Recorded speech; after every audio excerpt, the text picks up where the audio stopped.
The first 3 rounds of the 2017 iRacing World Championship Grand Prix Series have been called the Martin Cronkite Show, where Karan, the SimSports driver, has shown that he wants to get himself his second iRacing World Championship, and no one is going to stop him. But if we head ourselves to Elkhart Lake, Wisconsin, there could be rumblings on the horizon. Traditionally, this is a team redline track. But if Martin Cronkite can win here, then one could argue that there's going to be very little anyone can do to stop him in this 12-round season. But first, these drivers must qualify, and that is what they'll be doing next, here on Racesport TV and on iRacing Live.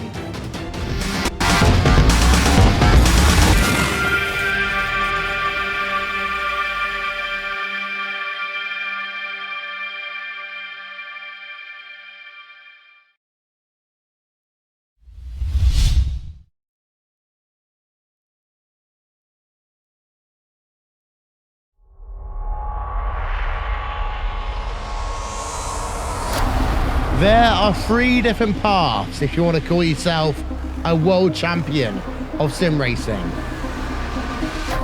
NASCAR, open wheels, or endurance racing. But no matter which one you take, you can guarantee that the journey will always be tough, which few will ever complete.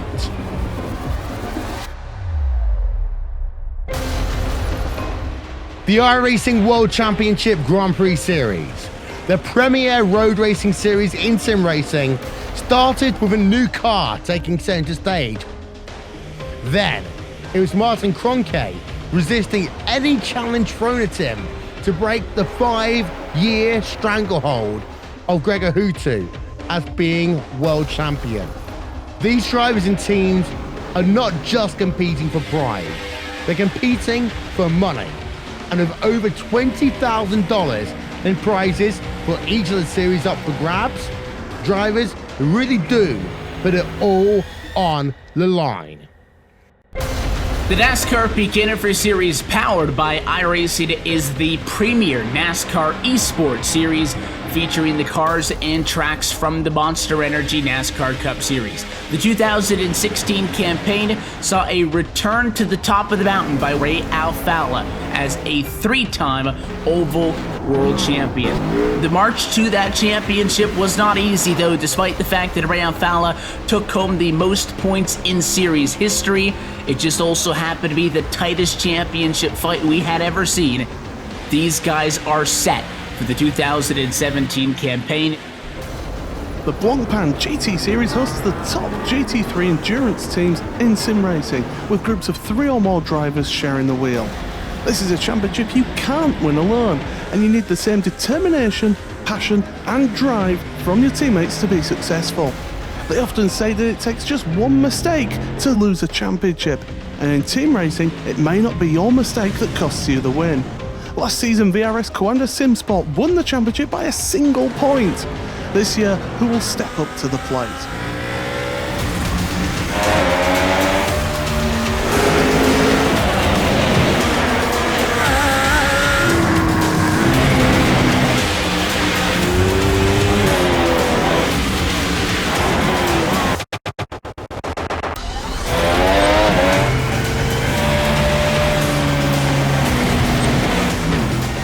These are the iRacing eSport World Championships, the pinnacle of sim racing competition.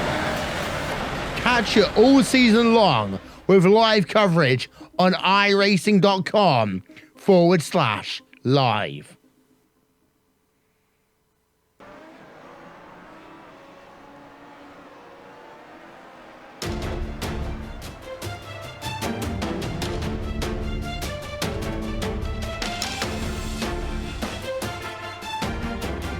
Welcome to Wisconsin and welcome to qualifying for round number 4 of the iRacing World Championship Grand Prix Series. It's Will Vinson, it's Jonathan Simone here on Racesport TV, streaming live on iRacing Live. The temperature's picked up from race day, it's 85 degrees Fahrenheit. The winds have calmed a little bit, it's 4 kilometers an hour right now. The drivers are on their qualifying laps. We're going to get you right to those. Martin Kroenke has the fastest lap so far. Matt Backham second, Peter Berriman third, Yao Vaz in P number 4. Let's go on board though with the driver of Gregor Hutu. He is on his first flying lap. And Johnny, I said at the top of this broadcast, Redline has to win today. They do, and welcome everybody. Qualifying underway, and they have to break Coander's streak right now, and Martin Kroenke's streak to be specific. He's been so dominant in this session, in this series, I should say. 2 poles though, so Hutu did get pole at Sebring, don't forget, had a poor start. He's rocketing through the racetrack right now on the run to Canada Corner, turn 12. Hopefully he ends this lap pretty well. Yeah, Frank Shawhorse moves himself up to second place provisionally as they work themselves through Bill Mitchell Bend with Gregor Hutu right now underneath the Cola Bridge, and the final corner comes up. Towards the start-finish line, what will it be for Gregor Hutu as he works himself past the start-finish line? Lap number 1 in the books for Hutu, and it's going to be... Actually, it's an outlap. By the looks of it there. Yeah, it's an outlap. He was rocketing away on that outlap. Yeah. He's pushing to the limit. Goodness me, those tires are definitely up to temperature anyway. Currently 33 degrees Celsius track temp. So Kroenke now provisionally on pole with a 34.1, already faster than last year's pole time of a 35.5 by Joni Tormola, who also went on to take the race win. Yeah, there's a look then at Mitchell de Jong in the VRS Coana Simsport machine. Patrick Holtman. We'll talk about him in a couple of moments' time because there's been some changes for him. He's found himself a new home over at Core Sim Racing. So let's go back and have a look at Gregor Hutu then. Antoine Hegelin goes 7th for the time being. For Gregor Hutu, let's pull the sector graphic up for you.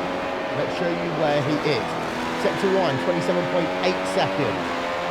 Working himself now towards the second split point, which is going to come up for him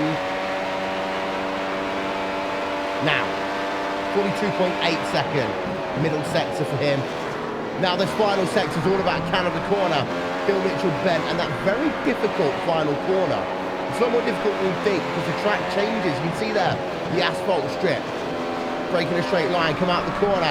Hope that you've got yourself enough grip to work yourself up the hill without too many issues, and that is going to be then a time now for Gregor Hutu, 3rd place only. He's a quarter of a second back from Martin Kroenke. Yeah, wow.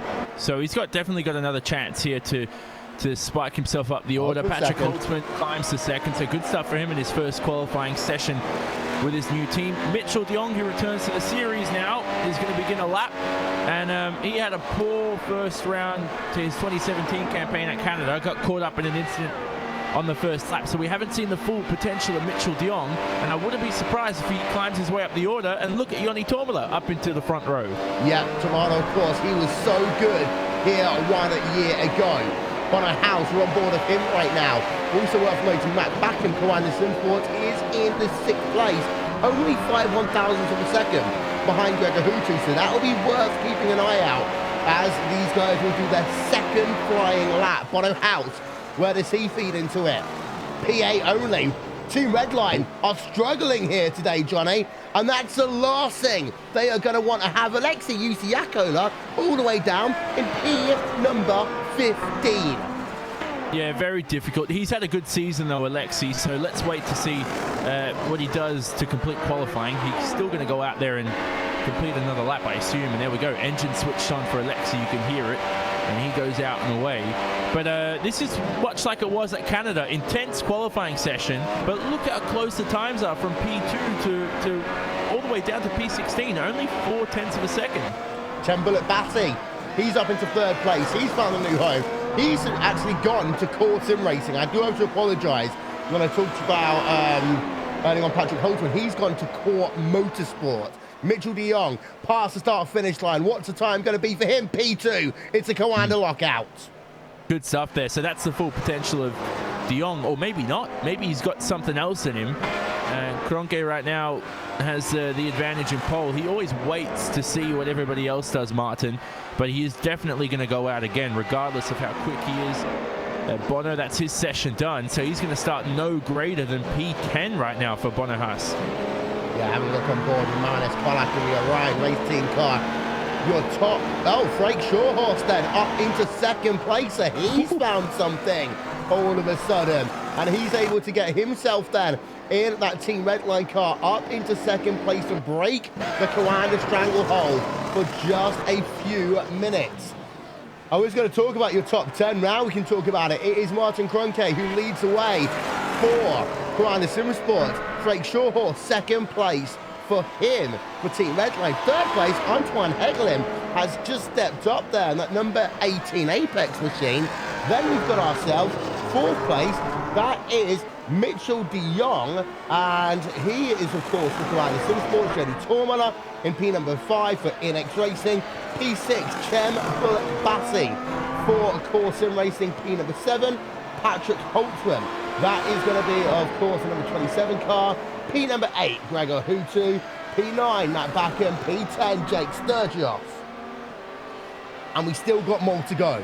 We still got 4 minutes of qualifying to go here, and there's still a lot that can happen. Paul Lilbrick, by the way, hasn't yet set a time in that number 10 Radicals Online machine. Radicals we've seen not a lot, really, and I'd say that in a nice way from them this season long. So it's just going to be a case now of wondering whether Radicals can pull something out the bag, because a lot of teams here have got one driver doing fantastically, Johnny. Yeah, and watching Paul, that car looks a handful to drive. So unless that means quick lap times, we'll wait and see as he crosses the line. But he's obviously also had a difficult start to 2017. Comes across Bill Mitchell bend, runs a bit wide there. The car just scooped up into the air wheel. He had 2 of the front wheels airborne. Yeah, not going to be a good day for Paul Lilbrink. In fact, that qualifying lap, the way it is, he will have to go out. Otherwise, he may not even qualify. P21, last place for him. He's got to be careful. There's 41 drivers attempting to qualify today. If he's not careful, he may end up not actually even making it onto your starting grid. Only 35 drivers will take part in this event. We go back on board with Martin Kroenke. Gregor Hutu up into third place. He's half a tenth back, but it's not enough, Johnny. No, it's not. So that's as high as Gregor will start this race, and he's behind one of his teammates, Freek Schothorst. Freek's always been a good qualifier, though. We still do know that Kroenke and de Jong are out on track. If you're wondering why is Martin out on track, he's sealed pole position. Well, no, he's got Mitchell de Jong currently on a flyer right now, and this could put de Jong not just even on the front row, it could put him on pole. Yeah, here he is, Canada corner. Through Canada he comes. Very nice run there through Canada. Worked that very wide exit curve perfectly, but not as good with Bill Mitchell bend. He caught the inside curves, the black curves. Very good to run off, and Mitchell de Jong goes very wide off the final corner. There's it. Qualifying lap over for him. And well, what was for the first 75% a very good lap for him. Just on the entry to Bill Mitchell bend, just touched that yellow curve a little bit too much. That hurt him the first time, and then I think he was just a little bit too under pressure into the final corner. He ends up aborting that lap, so he will start no higher than P number 5. So that Coanda stranglehold we talked about just 5 minutes ago has been broken, because now it is Coanda redline, then you've got yourself an Apex machine, and then you have yourself the second Coanda car. And Matt Backham, the third Coanda machine, he's only down in P number 9.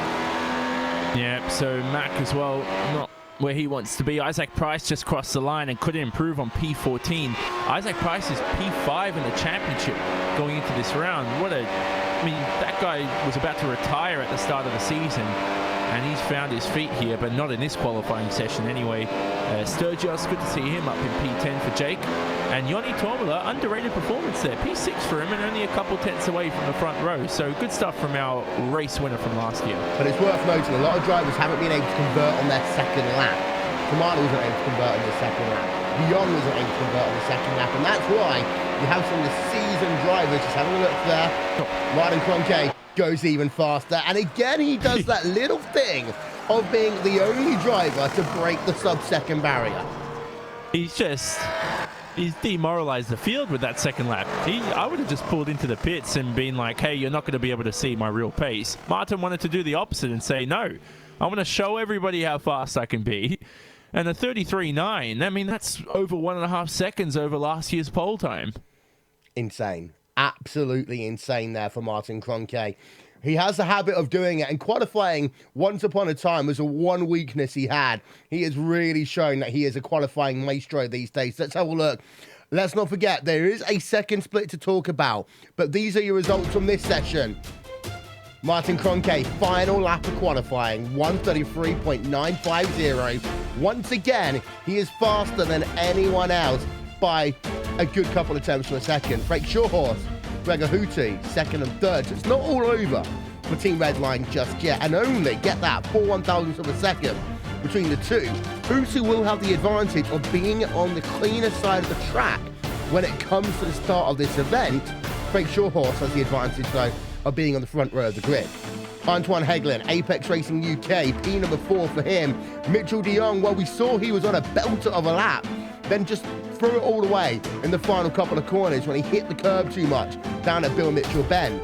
Yoda Tamada, one of his best qualifyings in a while, P number 6 there for the Inex Racing team. Then Chen Bullock Bassi, first time out in core sim racing. Let's give him a P number 7, 420 behind your pole position driver. Patrick Holtzman in P number 8 for Heisenfeld Core Motorsports. And again, it's very close there between Core Sim Racing and Heisenfeld Core Motorsports. Commander Sim Sports, his third driver. That is Matt Backen coming home in 9th place. Jake Sturgios for Inex Racing. That one rounds out your top 10. And now we're just going to show you the second group of drivers in this split. And we go on back and you'll see there, this is where things start to get a bit iffier for Team Redline. Bonner House, only P number 11. I'm going to talk about that in a few moments' time. Alexei Yusiakola down in P number 12. The rest of the Apex team are down in P13, P16 and P18. That is not the performance that they're looking for. We'll talk about that in a moment's time as well. Isaac Price, Core Sim Racing, P14. Ilka Hapana, P number 15 for the Orion race team. His teammate, Yao Vaz, is in 17th. His teammate, again, Marinus Kolak, is in P number 20. Ollie Pakala, look at that. Only P number 19. And we have a look at the final result there. Paul Ilbrink, I think, is really going to be worried about whether or not he will make this field. He was 7 tenths of a second slower than anyone else in that qualifying group. 1.5 seconds behind your pole position driver of Martin Kroenke. So let us step aside for a few moments here on Racebot TV and on iRacing Live. Let us regroup and we'll be back with more after these messages. You're watching the 4th round of the 2017 iRacing World Championship Grand Prix Series, streaming live on iRacing Live.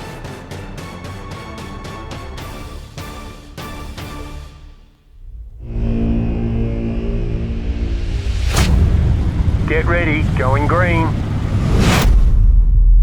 Green, green, green!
iRacing, you wanted the best, you got them 4 abreast. Often imitated, never duplicated. The greatest show on dirt, the World of Outlaws.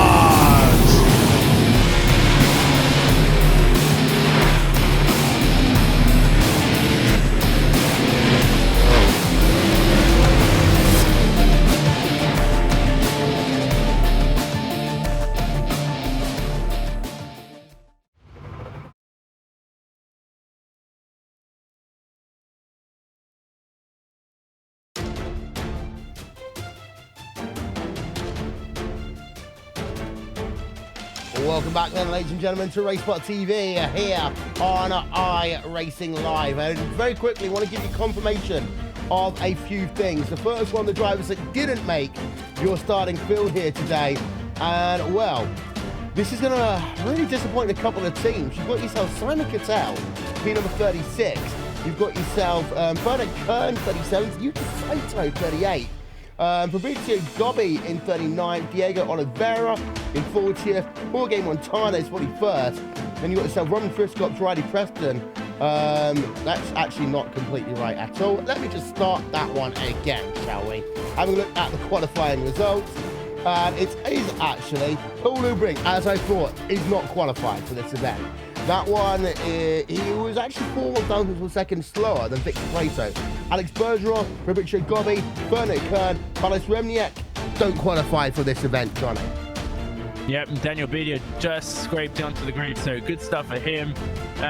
Surprising to see Jurgis in P30 on the grid, along with Umashima in 29th. Those two guys have been quick this season, but Pakala needs to sort out his qualifying issues. This is the second round this season we've seen Wally Pakala qualify way down the order. I mean, a couple more tenths, he wouldn't have even made the grid.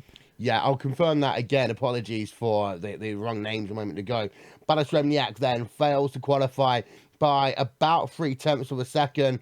Then you've got yourself Bernard Kern, Fabrizio Gobbi, Alex Bergeron, Victor Preto, and Paul Ilbrink. Getting word that Paul Ilbrink is actually ill today, which might have affected his performance a little bit, but still, that's a big blow for the Radicals team. Also a bit of a blow, of course, for the Apex Academy team. We talked about this on our pre-show before, Johnny, that the Academy team don't have the advantage of being able to share the setup data with the main team, so they've got to establish a name for themselves.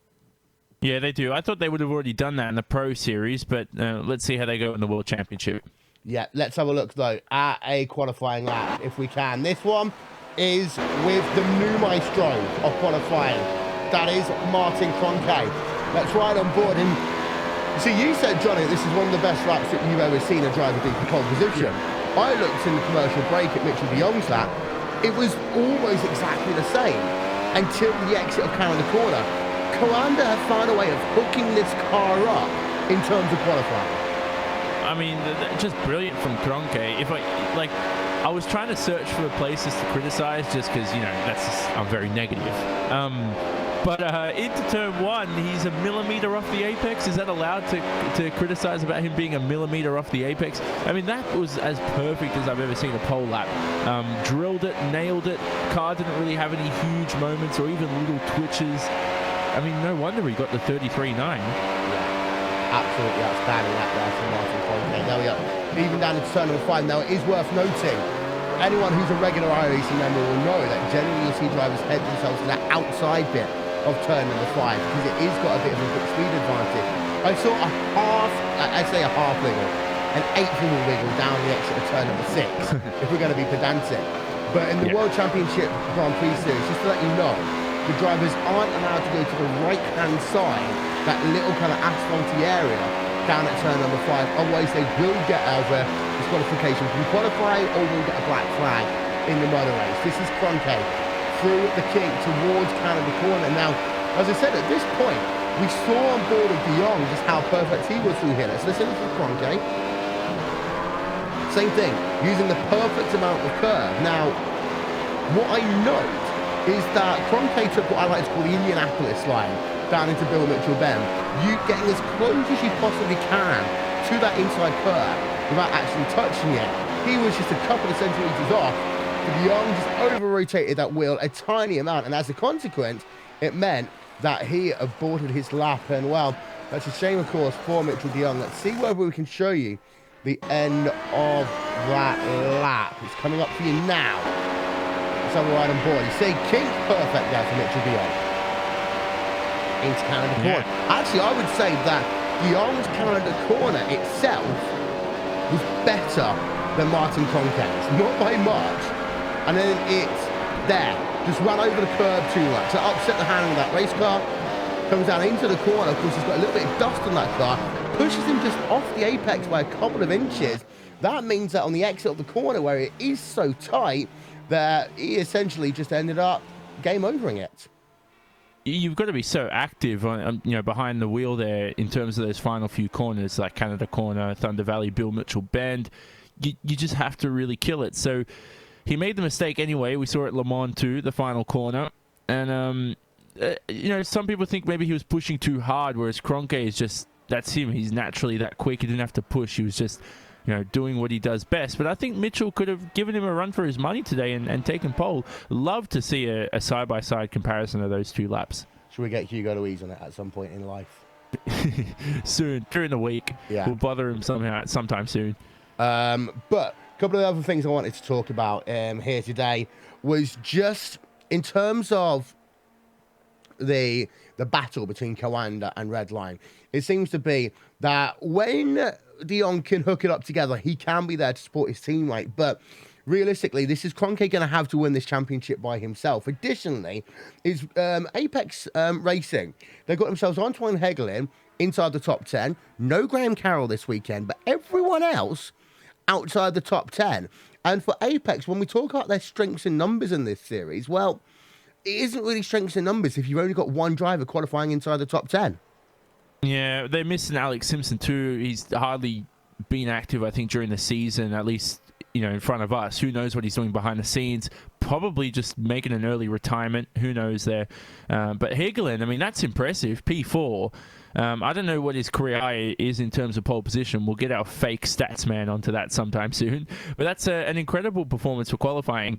The key, though, I want to go back to Mitchell de Jong, is if he's got the pace of Martin Kroenke, can he get himself up the order? Because he's also going to get past Gregor Hutu. And in my opinion, Gregor this series in 2017 has improved round after round. So he's unlocked something. I thought his final stint in Canada was very underrated, very impressive for the Finn. And if he gets a good start and gets past his teammate Frake, let's see if he can maintain that race pace. Remember, only 4 thousandths down on Frake, and Frake is known for his qualifying specialty. How do you think that start's going to work at Team Redline? Because if you're Hutu, you want to get past into turn number 1, but Frake wants his moment. Yeah, well, you're not going to tell Frake, hey, have a bad start. You just start as usual, and then if you're into turn 1, they don't have team orders. We know that. Obviously, we mention that every round. Yeah. It's just about not letting Martin break away, I think, from the DRS zone. And if Frake has the pace, go ahead. Because what if Frake is faster this round than Gregor? Who knows? Having a look down the field a little bit, we have got the full qualifying order, of course, available to us now, the combining of the two splits. We talked about Ollie Paccolo, of course, already. That's a big one to note. But you've got yourselves Antoine Hegelin, P number 4. Now, that's going to be your wild card for here. Because Mitchell de Jong's going to be starting on the inside line, coming into turn number 1. Antoine Hegelin on the outside.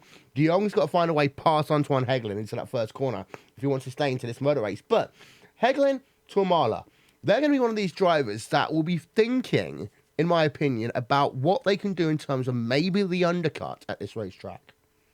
Yeah, definitely. You have to look into strategy. We'll see how track temperatures vary when it comes race time. Hopefully not too much, because I don't know if the tyres have gotten more durable, but at Sebring, they were over 40 degrees Celsius, the track temperature.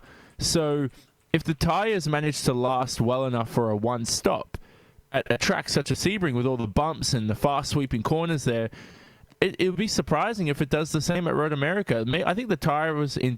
Excuse me, I can't even speak English. The tyres in 2017 are much durable than they were last season. And...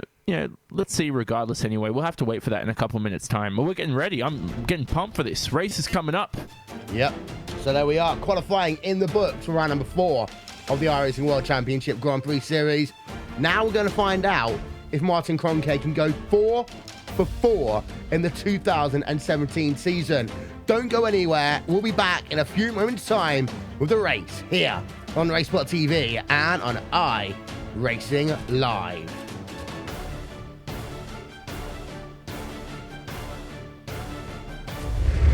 iRacing, you wanted the best, you got them 4 abreast. Often imitated, never duplicated. The greatest show under the world of outlaws.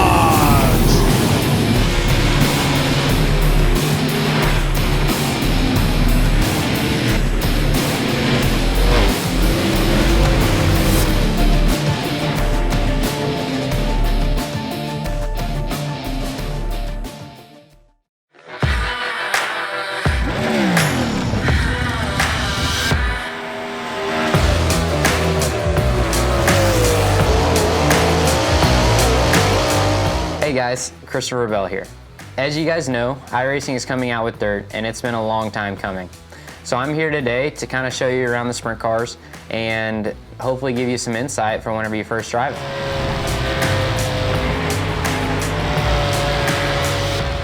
So here we are at Williams Grove, gonna go out and make a couple laps in the 410 wing sprint car. I'm on default setup with a gear change to a 522. As we roll out of the pits, you guys might notice that the car wants to pull left and you have to hold the steering wheel right to go straight. That's normal for a sprint car because you have so much stagger, it's always trying to turn the car left. Once you get up to speed, that goes away. Going down the straightaways, Williams Grove has really long straightaways and really tight corners. The big wings on the sprint cars, it always wants to pull you left into the corner, so it doesn't take much steering wheel input to get the car into the corner. A big key for the wing sprint cars is that they always like to go straight. They don't like to be too sideways. So the less steering wheel input you can have and the straighter you can keep the car, the faster you'll go. As the track slickens off, you'll be able to play with the setup to get the car driving even straighter yet. And that's a couple laps around Williams Grove. So here we are at Eldora Speedway. I'm on baseline setup with a gear change to a 511. As we roll out at Eldora Speedway, one thing that you'll notice is that the corners are really sweeping and it's almost a circular shape. The big thing about Eldora is just keeping that steering wheel straight. The straighter you keep the wheel and the less steering input that you give the car, the faster you'll go. The fast line around Eldora will be right around the inside wall in the corners and then with a big arc towards the outside walls down the straightaways. Then once the track slicks off, you'll be able to follow the groove up towards the outside wall, where the famous Eldora High Line comes into play.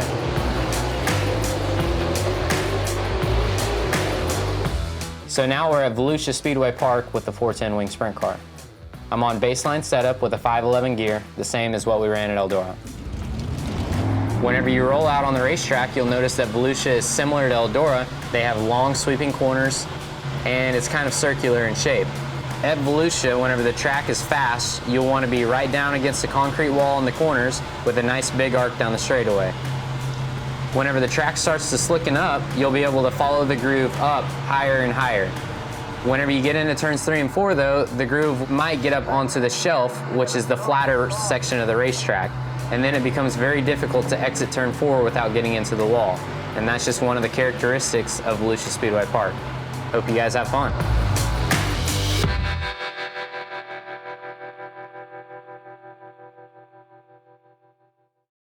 The NASCAR Peak Interface Series, powered by iRacing, is the premier NASCAR eSports series featuring the cars and tracks from the Monster Energy NASCAR Cup Series. The 2016 campaign saw a return to the top of the mountain by Ray Alfalla as a 3-time NASCAR World Champion. The march to that championship was not easy though, despite the fact that Ray Alfalla took home the most points in series history.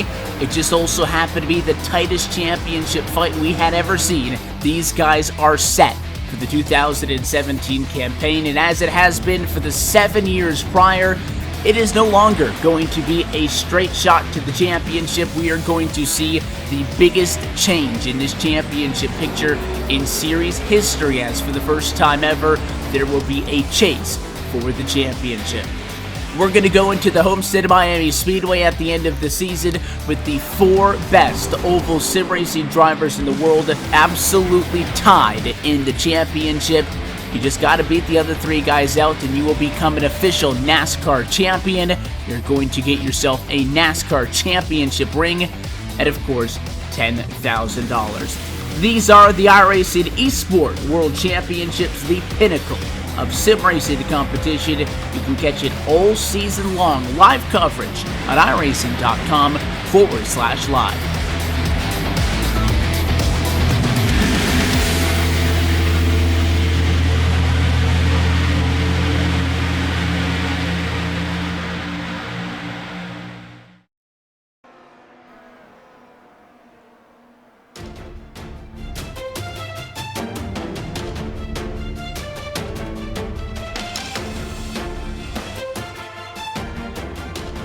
The last time a driver won the first 3 rounds of the iRacing World Championship Grand Prix Series before Martin Kroenke accomplished that feat just a few weeks ago, it was all the way back in the first ever World Championship Series event, and that was when Gregor Hutu won 14 races in a row. Well, it's not 14 rounds of the championship, but Martin Kroenke is seemingly looking unstoppable right now.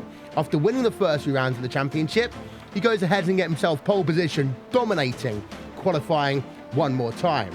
Redline are there. They're 2nd and 3rd place on the grid, but they have got to make sure here today that they get themselves a race victory, be it with Frank Shawhorst in 2nd place, or be it the 5-time champion Gregor Hutu in 3rd. Good afternoon, ladies and gentlemen, and welcome to RaceBot TV. Welcome to the iRacing World Championship Grand Prix Series, and welcome to Elkhart Lake, Wisconsin, the 4-mile racetrack known as Road America. The wind speed has picked up from qualifying by about 4 kilometers an hour. Still a beautiful, clear day today. Humidity's picked up. It's now 58%. Air temp at 83 degrees. Will Vincent, Jonathan Simone, Johnny, we are in that situation now where these drivers, with the temperature picking up, will have to worry about tyre wear a little bit more. Definitely will. Good evening, everybody. Welcome to another thrilling round coming up for sure, because track temperature is at 43 degrees Celsius, and with all the fast sweeping right-hand corners you have here at Road America, that's going to make the left-hand side tires of the car so worn out to immense amounts. And I mean, it's hotter than it was at Sebring a couple of rounds ago too. So this has really made strategy interesting today. There's the championship up on your screen. Martin Kroenke, 117 points, has a 15-point advantage over Gregor Hutu for the time being. Bono House is in 3rd place with Frank Shawhorst in 4th. Note the fact there that even though they're not leading the championship, Redline have P2, P3, and P4. Isaac Price has 5th place right now. Graham Carroll in 6th, but Graham Carroll's not here racing this afternoon. Patrick Holtzman, he's moved to a new team, Heisenfeld Core Motorsports. He is in 7th. Marty Piatella in 8th. Chembulik Bassi, also a new team. That's Core Sim Racing.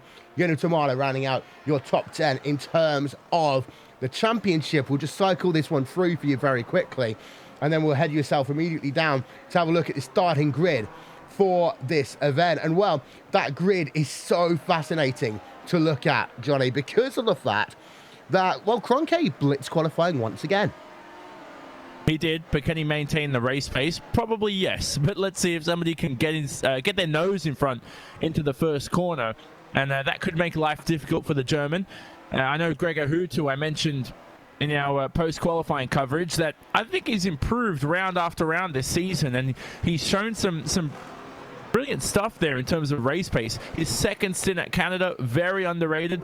I think he was almost quicker than Martin Kroenke. I don't have the actual statistics up based on lap time, but he was very, very quick there. So if he can get a nose in front of his teammate into the first corner and climb himself up into the top 2, it'll be a race on for the 2 championship leaders. Final thing about overtaking spots, you're looking into turn 1 using the DRS into that corner. You're also looking into Canada corner turn 12. That's the 2nd DRS zone 2 available for the drivers. But don't forget turn 5, that downhill braking zone after the Marine Sweep. Will, if you don't get it done, into the first corner, you can have a second look there on that second main straight. Yeah, but you have to make sure you do it right by falling back in behind into turn number 2, then getting that slipstream, because there isn't any DRS to help you on the run down into turn number 5. A poor day for some of the Radicals drivers. You can see Kazuki Mishima down in P number 29. Final qualifying driver, that's Daniel Bieder. He just scraped himself into qualifying in one of the 2 positive sim racing cars that are with us here this afternoon. And well, here we are. It's time to head ourselves down to the starting grid for that 4th round of the championship. Now, when we talk about the month of April, historically, it's one where Gregor Hutu hasn't been the best. It's normally in the month of May, actually, where he blitzes the field.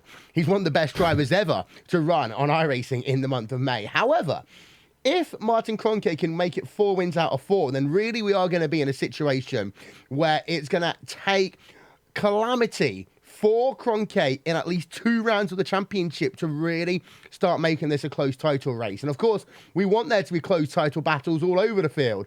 But for Martin Kroenke, realistically, if you can make it 4 out of 4, then we're going to have ourselves a really good afternoon's worth of racing. It's 47 laps here at Road America that we're going to go racing for here this afternoon. The drivers are now assembled on that starting grid. The red line drivers are already there, already set. They're ready to go. Waiting for the commander driver, Martin Kroenke. He's there. He's now set, ready to go. And ladies and gentlemen, let's get you ready then for the start of this, the 4th round of the iRacing World Championship Grand Prix Series. 47 laps around Elkhart Lake, about to get underway.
Biggest story about the start, Gregor Hutu losing positions there. He lost 2 positions at the start as well. Antoine Hegelin, he absolutely blitzed that red start. Got themselves into a situation where they were 3 wide coming down towards turn number 1. Johnny, I was wondering if there was going to be calamity, but there wasn't. We were able to get going. We are underway. Kroenke leads, and he's already out of DRS range over Frank Shawhorse. We're not even at the start of DRS time. Yeah, we're not yet. So Hegelin behind Frake could get the pass done on this main straight without DRS, though. He has a twitch on the exit, saves the car, but he loses a lot of time there, and he puts himself into the clutches of Mitchell de Jong. We don't know if Hegelin had to back off or not, but regardless, yep, here's de Jong having a look for P3. There goes de Jong down to the inside. He made that one look easy, actually. He really did make that one look easy as they work themselves through turn number 2 once again. Turn 2 is actually that little flick. The corner numbering system here at Road America is always one that we joke about. You see down your pack, the good news is we have all but one, in fact all drivers have completed first lap without incident. One driver had to start this race from pit road. That is what we see here right now. Crossmaster of iRacing, Fakara had to start this race on pit road. Good thing is though, Johnny, after 2 difficult starts in Race Spot Race Day, everyone is away in the World Championship Series. Yeah, that's great. And Ricardo obviously had that penalty from round 1, so it took him until now to serve it. He's been absent and also didn't make the grid a couple of rounds through qualifying. But regardless, back out there, movers and shakers in the field. Bullock Bussey's lost a couple positions in the top 10, but Mac Backham's climbed his way ahead of Chem. And remember what happened at Canada, Will, with those two battling for pretty much the whole event. We could see round number 2 here in 2017. Oh yes, this could be fantastic fun to watch. As I say, ahead, well, Mitchell de Jong is already up to the rear of Frank Shawhorse. Now, I'm wondering whether they're trying to do something with Mitchell de Jong here to get himself to the point that he can beat that rear guarder for Conke, or it does look as though that both the grinder cars are just on rails here today. I mean, 1.9 seconds at the end of lap number 2 is the gap between Martin Conke and Frank Shawhorse. We're on board with Mitchell de Jong right now. I am going to suggest that it won't be too long until de Jong is passed. We're going to find that one out now. As Frank there making de Jong go down to the outside and towards that first corner. I would say that's a bit late, and as a consequence of that, de Jong's gone off. That has allowed Antoine Hegelin back past. I'm going to call that one as a bit of a late switch there for Frank Shawhorse. We'll have a look at a replay though, Johnny, to really get a good view of that. We're going to see that now. I think that actually de Jong moved right first, and then Frank Shawhorse moved to the right. I think you got to let that one go. I think de Jong just outbroke himself and had to pick his marker at the last second. Frank did obviously move late, but he made one move. I mean, I don't know how you're going to police that anyway. Well, he's falling down even further. I'm going to interrupt there. He's falling down even further. Martin Piatella has gone past now. But actually, Piatella, he's had a fantastic start to this event. He's now up into 4th place and is hunting down that driver of Frank Shawhorse. But look at the pack going on here. I've got a feeling, Johnny, that we are really going to be in the first of our strategy races going on. Gregor Hutu down into 12th place in this field, and I don't think I've seen him actually make an incident. No, we just may have happened at turn 5, possibly with Hutu. He may have gone into the back of de Jong because he was, remember, he was behind Mitchell. And how did Marty get through? So hopefully we've got it now. Let's go and have a look at it. So we're on board now with Gregor Hutu. This is down in towards turn number 5. So there is definitely some front end damage to Gregor Hutu's car right now. So we're going to keep half an eye on that one because DRS was open for a couple of these drivers. Here they are into turn number 5. Oh, first thing happened was de Jong ran into the back of Frank Shawhorse, and as that all kind of concertinaed together, I was wondering why there's so many cars so close together in towards turn number 6. But Gregor Hutu, as a consequence of that, as de Jong hit Frank, Hutu had nowhere to go. Now there's some damage to Gregor Hutu's race car, so a big mess up in the early stages of this event. It does mean Martin Piatella is up into P number 4. Does also mean Antoine Hegelin up into P number 2, but already 3 seconds behind your race leader, which is still Martin Conke. Yeah, and now you have to look out for damage to Shawhorse, who had a twitch mid-corner and it caused that whole domino effect. Mitchell de Jong as well. Hutu, obviously, we know he has front-end damage, but definitely, I mean, catastrophe there in the early laps. I mean, for Gregor, once again, when he's stuck in traffic, we just haven't seen his full potential, Gregor Hutu, in terms of clean air race pace. Yeah, that's the thing. And for Frank Shawhorse, I'm wondering just how much damage there is to that machine. He should feel just cycle himself through. Seeing them all go past, and we're trying to find where Gregor Hutu is in this train. He's actually on pit road. He's just come out of pit road. He's P number 34 in this event right now. I wouldn't be surprised to maybe see Gregor Hutu doing a qualifying style race now to try and get back into this one. Just absolutely blitz those tyres. Probably going to be the best thing that he can do. It was a long start of 12.7 seconds. He's got a new front wing. Bakara, of course, didn't actually make a pit stop in this event. He started on pit road. Isaac Price is out of this event though. Something may have happened with Isaac Price at the final corner because there are a bit of tyre tracks going on, a bit of debris there. And unfortunately for him, P5 in the championship, we had 2 big names here involved in incidents. Hutu, Price, at least Hutu's still running. And, well, let's see if that car's healthy or not. He's going to have the pace to make his way up through the field, but it's where he ends up. We have seen this before though, Will, and remember Interlagos round 1 in 2016. Yes. He could still get a top 10 from this potentially if he maintains some good pace. The ironic thing is, if you put Gregor Hooter into clean air on a car like this, he will blitz the field, and he's going to set fastest lap after fastest lap after fastest lap, I guarantee it. De Jong, P number 5, still behind his own teammate. Now, these drivers are losing time very quickly to Antoine Hegelin. They are 3.6 seconds, this train, behind Antoine Hegelin right now. I'm going to pull the graphic up here. And you see, well, actually, lap 3, they lost 3 seconds to Hegelin. Last lap, they lost a further half of a second. So Shawhorst here is backing up these two Coanda drivers a little bit. And I wouldn't be surprised to maybe see the two Coanda drivers work together in a few moments' time as they go towards the start-finish line to see if there's a way that they can both leapfrog. We're on board with Mitchell de Jong out of the final corner right now. And let's see what he can do as they exit the final corner. Big wiggle for de Jong. He's not going to be able to do anything this time by. But what about Martin Piatella in the kind of purple-black Coanda car?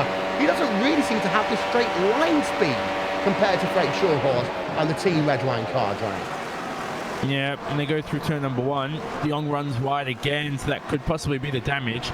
Dirty air is pretty bad as well at Road America, especially when you go through that turn 11 kink. And it's not really thought of to be too much of an issue, but it definitely is. And you can see the drivers are struggling with it today. If we're going to look at lap times to see how bad tire wear is getting, I think Kroenke is the best example in the field, just because, well, as I say that, Piatella gets so close here to Shotto, so I was wondering whether he was going to stick it up the inside. I think almost. You talk about so that. Close. You talk about that, and again, I'm just giving a look at the replay. I'm not sure if got a bad angle first. Yeah, Shawhorst kind of closed the door a little bit, but he was entitled to run in the middle part of the track there. Piatella, I think if Shawhorst had been on the ultra right-hand side of the track at that point, really he would have gone down to the inside. But Piatella showing how racy he can be. Of course, he's gotten podiums in the last year's worth of racing. Piatella is one of those kind of underrated drivers who always ends up in the top 10 of the championship. But you don't always talk a lot about him. But when you do see him on track, you realise just how good of a racer he is. He currently runs in that 4th place. As behind him, he's got Mitchell de Jong, who of course started well and then fell back after having that contact with Shawhorst a couple of moments ago. Let's go back on board then. It seems to be that Piatella struggles out the final corner. That's the one corner he can't get on this track just yet. Or maybe he's just trying to gap that dirty air in such a way, Johnny, that he can actually then get a good run through 1, to then get a good run through 2, to then set him up on that run down to turn 5. Yeah, possibly. But as I said, you don't want the dirty air to really hamper your exits here. He doesn't get the best run through turn 3, and look at the time he's lost. That's Piatella I'm speaking about.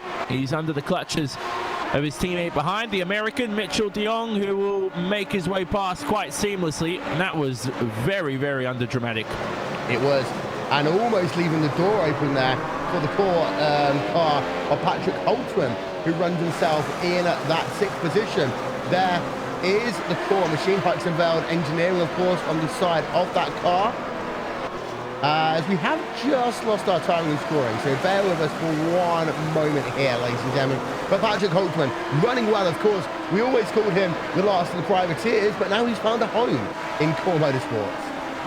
Yeah, he has. It's his 5th home, though, since 2014. He's been at Twister, Go Speed, Movano, Apex, and now Core Motorsports, not Core Sim Racing, different teams.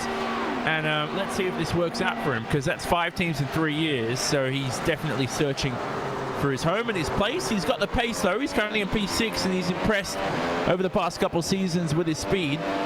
And he's right behind Marty Piatella here, who is having a great look here. And I think somebody needs to give Marty Piatella some popcorn, because Mitchell de Jong could slot himself past Frank Shotthorst. Yeah, as they work themselves up the hill. As I say, de Jong does seem to be a lot better through the final corner towards turn number 1 compared to Marty Piatella. But as they work themselves through turn number 2, this is, of course, where they had the incident before down at turn number 5. We go on board now with Mitchell de Jong out of 2. You can see there having to fight the wheel of that car a little bit. Shawhorst has taken some very interesting lines on the run down to turn him. You see he's going ultra defensive already, making De Jong go the long way around, but De Jong doesn't even need to worry about it because of that overspeed. But he then goes wide, and he goes onto that rumble strip, loses that position back. Commander are struggling, I think, to get that car slowed down. Oh, and Freak almost lost it through 6. Oh, that's incredible. What a save by Freak Shotos. And now he's under attack again from Mitchell. But going back to your point, I think it's Mitchell de Jong. That's the second time we've seen him outbrake himself with an overtaking maneuver. Yeah, having a look there at Freak. Lost it on braking there down at turn number 6. Fantastic save by him. These drivers are really, really working with these difficult track conditions today. But as they've done so, they've now lost 6 seconds to Antoine Hegelin, who runs himself in the 2nd position. We've got to give some props to Antoine Hegelin here as well, as Alexei Yakola very close behind Bono House, battlefield number 12. We've also got Yoni Tarmara versus Patrick Holtzman. That is going on for P6 on track as we speak. Tarmara right behind as they exit the final corner. In fact, this is going to be your closest battle towards turn number 1. I have got half an eye on Mitchell de Jong to see what is going to happen with him versus Frank Shorthorse, but I think that de Jong prefers making the run down into turn number 5 on that one. Tarmara not going to make the move in towards turn number 1, stays behind Holtzman for the time being. De Jong running himself in the 4th position. Let's go up again. Frank Shorthorse once again, and he gets a big wiggle. He's not going to make the move out of turn number 5 because of that. He got a huge wiggle there out of turn number 3. Let's go back and have a look then at Tarmara versus Patrick Holtzman as they come down to turn 5. And again, Yoni can't do anything either. The track conditions are much harder than we're going to give it credit for here today, I think, because a lot of very good drivers are having a lot of very, very hairy moments. Yeah, well, let's have a look at how the tyre wear is playing up, because Kroenke on the 2nd lap of the race, 38.5, then he went to a 38.6, 38.8, 38.9, and now he's in the 39.2 and then 1 and 1. So it started to stagnate a bit for him in terms of lap times and tyre wear, but if it gets worse and worse, you'd have to consider a 2-stop.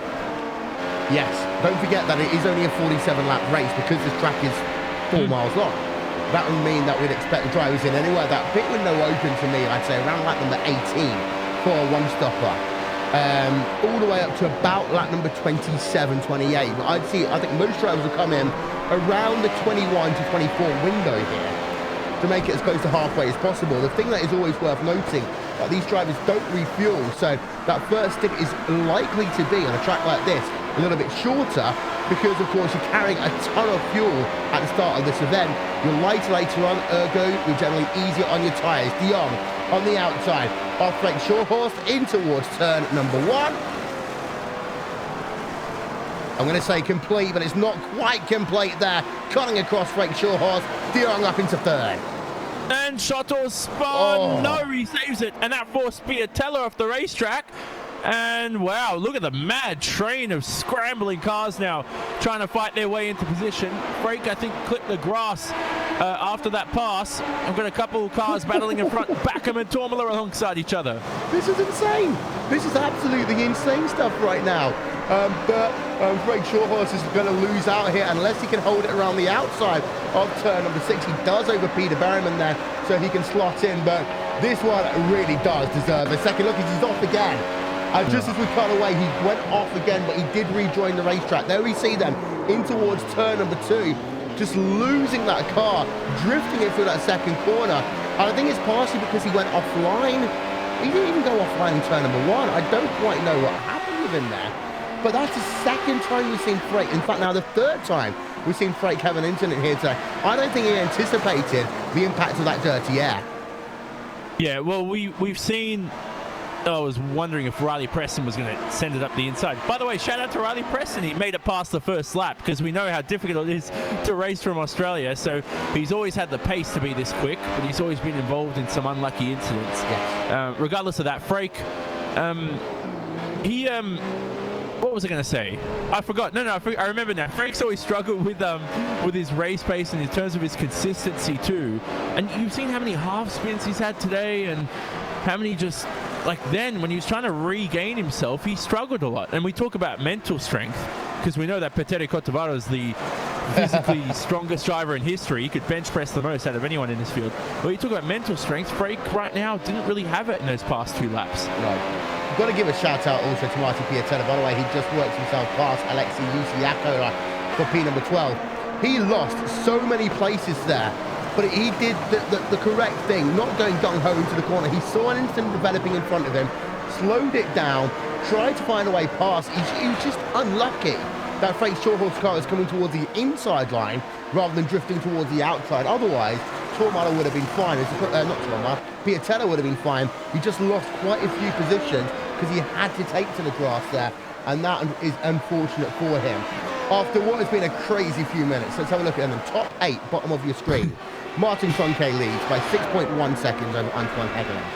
Mitchell de Jong in 3rd place, 12.2 seconds back from your race leader. Joni Tormala is in the 4th place. Patrick Holtzman is in 5th. Matt Backham up into 6th. Chembert Bassi in 7th, and Peter Berryman in the 8th position. For those of you wondering, where is Gregor Hutu? Well, Gregor Hutu is currently down in P number 33.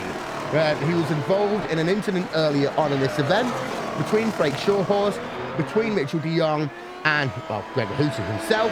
Gregor Hutu got a front wing damage, and as a consequence of that, he had to come and get a new front wing, and that's put him at the rear of the field. Now, he is setting fast lap times. He's setting faster lap times than anyone in the field like last time by. However, he is 54 seconds behind the race leader. Yeah, he is. So it's pretty much redundant right now. No safety cars anyway. It's not going to help. Look at Pakala go up the inside of Ilkka Haapala, the 2 Finns there. And then Alexei Yusiakola, who lost 2 positions to his 2 Finnish compatriots, makes his way back up into 14th. And he has a shot here on his Team Redline teammate, Avoli. And they go into the downhill braking zone. This is bad memories for Alexei Yusiakola into this corner, and he can't make his way through. Yeah, fantastic start, Luke, to this event. These drivers have been fantastic. In terms of, for the most part, keeping out of each other's way. Joni Tormala has had a big crash. He's upside down on his lid. Let's have a look. Does he just lose it by himself in turn 6? Puts the power down. Here he comes into turn 7. Loses it by himself. That car just goes upside down. And oh my word, for Joni Tormala there, it's over for him. And that's not something we often see by Joni Tormala. And that, again, emphasizes just how hard the track conditions are to deal with here today. You don't often see Tormala making mistakes like that. Yeah, that was, wow. Okay. So our race winner from last year is not going to repeat. At least we know that. And he just beached it on the curb. So you can run off there and get away with it, but just the way he ran off and onto that curb, it was in the worst possible sequence. He just beached it. Nothing he can do, and wow, okay. So Joni Tormala out of the event, and that promotes Mac Backham and Chembert Bassi, who again, the 2 good friends over there in 2 different teams, are now fighting for a slot in the top 5. Yeah, they are. And it's been very, very close in this top 5-ish battle here today. And it's one that really will come down to pit stop. Backham is now going to have to chase down Patrick Holtzman in the number 27 machine. The good thing to note is even though they've both got purple on their car, the core purple is far, far brighter. It'll make it easier-ish for us. As David Courts, Michael Dinkel, they go side by side for a moment as well. This is the battle for P number 16 on track. David Courts getting the better over Michael Dinkel for the time being. Backham versus Holtzman, 6 tenths of a second is the gap. Yeah, so I'm really impressed by Martin Cronkey's lap times though. 39.2 at this point of the race. And it seems that tyre wear is handling himself, well, it's handling itself well for him. If you look at pit windows anyway, Will, you'd say about lap 17 is very optimistic today, but it is possible. Don't think it would bode well come the end of the event. But regardless of that, you are looking around lap 20 to about 31 is a wide pit window for that one stop. So right now, I think drivers can make it for that one-stop strategy. As I said, the tyres are very, very durable this year. They are. They're not durable enough, though, for Gregor Hutu, because he came into his pit road at the end of lap number 4. So I don't expect him to be able to do the race without stopping at least one more time. So he has actually got to make up 50 seconds in real terms. over the majority of your field. Peter Berryman versus Cem Bullock-Bassi, P6. Let's ride on board of him for a couple of moments' time. Give you a little bit of Racebook TV fan immersion.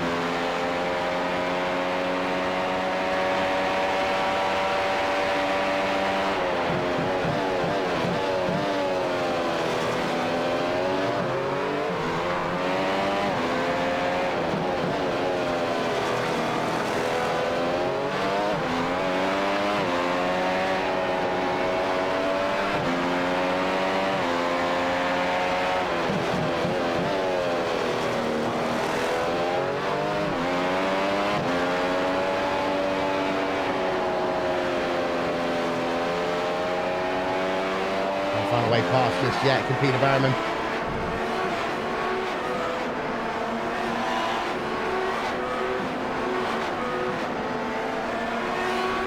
As the field work themselves then on the exit of the carousel. One more time, fantastic little angle that one is there. As now Canada corner, the exit off for Peter Berryman. Let's check in with your race leader, shall we? Martin Cronkey leading the race by 8 seconds now, actually. And well, for Cronkey, I was wondering maybe at the start as to whether or not he was trying to do the ultra-aggressive strategy I'm thinking about too. He's not, but he has paid the price for that blistering pace that he had earlier on, because he can't eke out laps as quickly as he used to be, but he's maintaining a good rate of gap building over Antoine Hegelin. You see, lap 12, 6 tenths of a second, lap 13, 7 tenths, lap 14, 7 tenths of a second. Yeah, and it's good for him in terms of just easing the stress in the car, and he's just more comfortable with his lead. Definitely won't make many mistakes because he's improved consistency-wise year after year. The real battle here is for P6. Peter Berryman went straight up the inside of Cem Bullock-Bassi. That was out of nowhere, and he almost collected a man named Mac Backham into turn 5. Replay. For Peter Berryman, let's have a look at him then. You see, it was a good 3.5 car lengths back. One almost running in. You're right there. He was about half a car length back from running into the rear of Matt Backham, but he does slow the car down. If you can slow the car down, then good job. Yeah, he didn't touch him, so he got away with that. Good stuff from Peter. You generally want to park the car in the apex so Cem can't go for the cutback, but he got away with it regardless, bouncing over the bumps there on the exit of the kink, and he's got Bullock-Bassi again right behind him, putting the pressure on. This is only still in the first stint, so not even halfway through the event right now, and these guys are pushing all their efforts into these tyre sets as Mac Backham goes off the racetrack at Bill Mitchell Bend. Here they go, though, across the main straight. Yeah, and Peter Berryman, as a consequence of that, all of a sudden is hunting down P5 and Mac Backham. Last time by, Backham did a 140.4, 140.076 for Peter Berryman. But Berryman has been faster than Matt Backham these past 2 laps. You see, looking down to the inside into turn number 3, you're not going to get the move there, but you can disrupt the driver's vision ahead of you. Just get into those mirrors, say, hello, I'm there, I'm looking to come past. Now, you get the flap open and have a look, see what we come down in towards turn number 5. Berryman, oh my word, around the outside. He's going to try and make it work. Second lap of the right, big move. Can't make it work that second time around. Peter Berryman has to remain in P number 6, but he does like those brave passes down in towards turn number 5. That JCL Apex Racing UK car, though, wasn't able to get the job done that time. It was good to put some pressure on Mac anyway, so went around the outside, didn't get it done, and he had the breathing space over Cem behind, just to, in case he did run wide and make an error, so that helped him a lot. The marbles being kicked up into the air wheel around that carousel, goodness me, that's going to be a danger come the end of the race. I saw him flying up into the air, and I heard some coming off Cem's car. You could hear the thuds. Behind, you've still got more battles going on, by the way. You've got yourself Olli Pakala, Ilkka Haapala involved in a scrap right now, 13th, 14th place. Now, Olli Pakala, of course, a miserable qualifying for him again in that number 26 machine. Race pace going a little bit better for him. He is up in the 13th place right now. I was just going to show you those who have gained and lost position so far in this event today. Well, Berryman is up 10 places. He's looking to go up 11 places as he's scrapping it out still with Mac Backham. But as we cycle that graphic on back, you will see that Ollie Pacola is up 14 places here today. Yeah, nice stuff. It's good. Piatella's trying to make his way back up the order. He's currently in 11th, so he did start 7th. We know he's involved in that incident. Frake as well involved in, well, how many incidents? I've lost count. Regardless of that, let's give credit again to Anton Hegelin. Good season, and he's improved again, and this isn't a fluke showing. Let's make that another incident as upside down on the round. Riley Preston then down at turn number 6, and that almost was an incident in the corner beforehand. We get ourselves a replay of this one for you. But Riley Preston, we're talking about freaking incidents. Well, he almost had himself an incident on the exit of turn number 5. He got himself very loose and wiggly. And then as they come down into turn number 6, I think Preston was looking for something. The two made contact, but then up and around goes Riley Preston out of this event. Absolutely miserable day for him after what was actually a very good start to this motor race for him. Yeah, again, another incident taking Riley Preston out of an event, and it's about trying to bounce back from that now, because you finally had a good race, you finally gotten through the first few laps. How do you bounce back from that? And we know Frake was involved, but he did nothing wrong at all. No. So if we're going to give some praise, obviously the shot horse, he did nothing there to take out Riley, but oh wow. So what do you do now, Will, if you're Preston? Because no matter how quick you are, no matter how many times you tried to show your pace, once again, a small tap causes a major incident. Simple. Jason, let's race and start again. There's nothing else you can do as a racing driver. You know, if you have a big crash beat in real life, whatever, the worst thing you can do is dwell on it. The second he's out of that race car, he's got to put it behind him, go to the next event. Yes, you have to reflect, but you've also got to think about, you know, the next race as its own race. Berryman versus Backham. What's helping Backham here is the fact that he's still within that 1 second of Patrick Holtzman. It's enabling him to get that DRS in towards turn number 5. I think if it wasn't for that, Berryman would be up to P number 5 by now. Yeah, possibly, but you don't want to say it until he actually does it. Here they go into the braking zone at turn 8. It's so easy to run wide there. You think you can carry so much speed, but you end up in the grass in the end. Here they go through the carousel.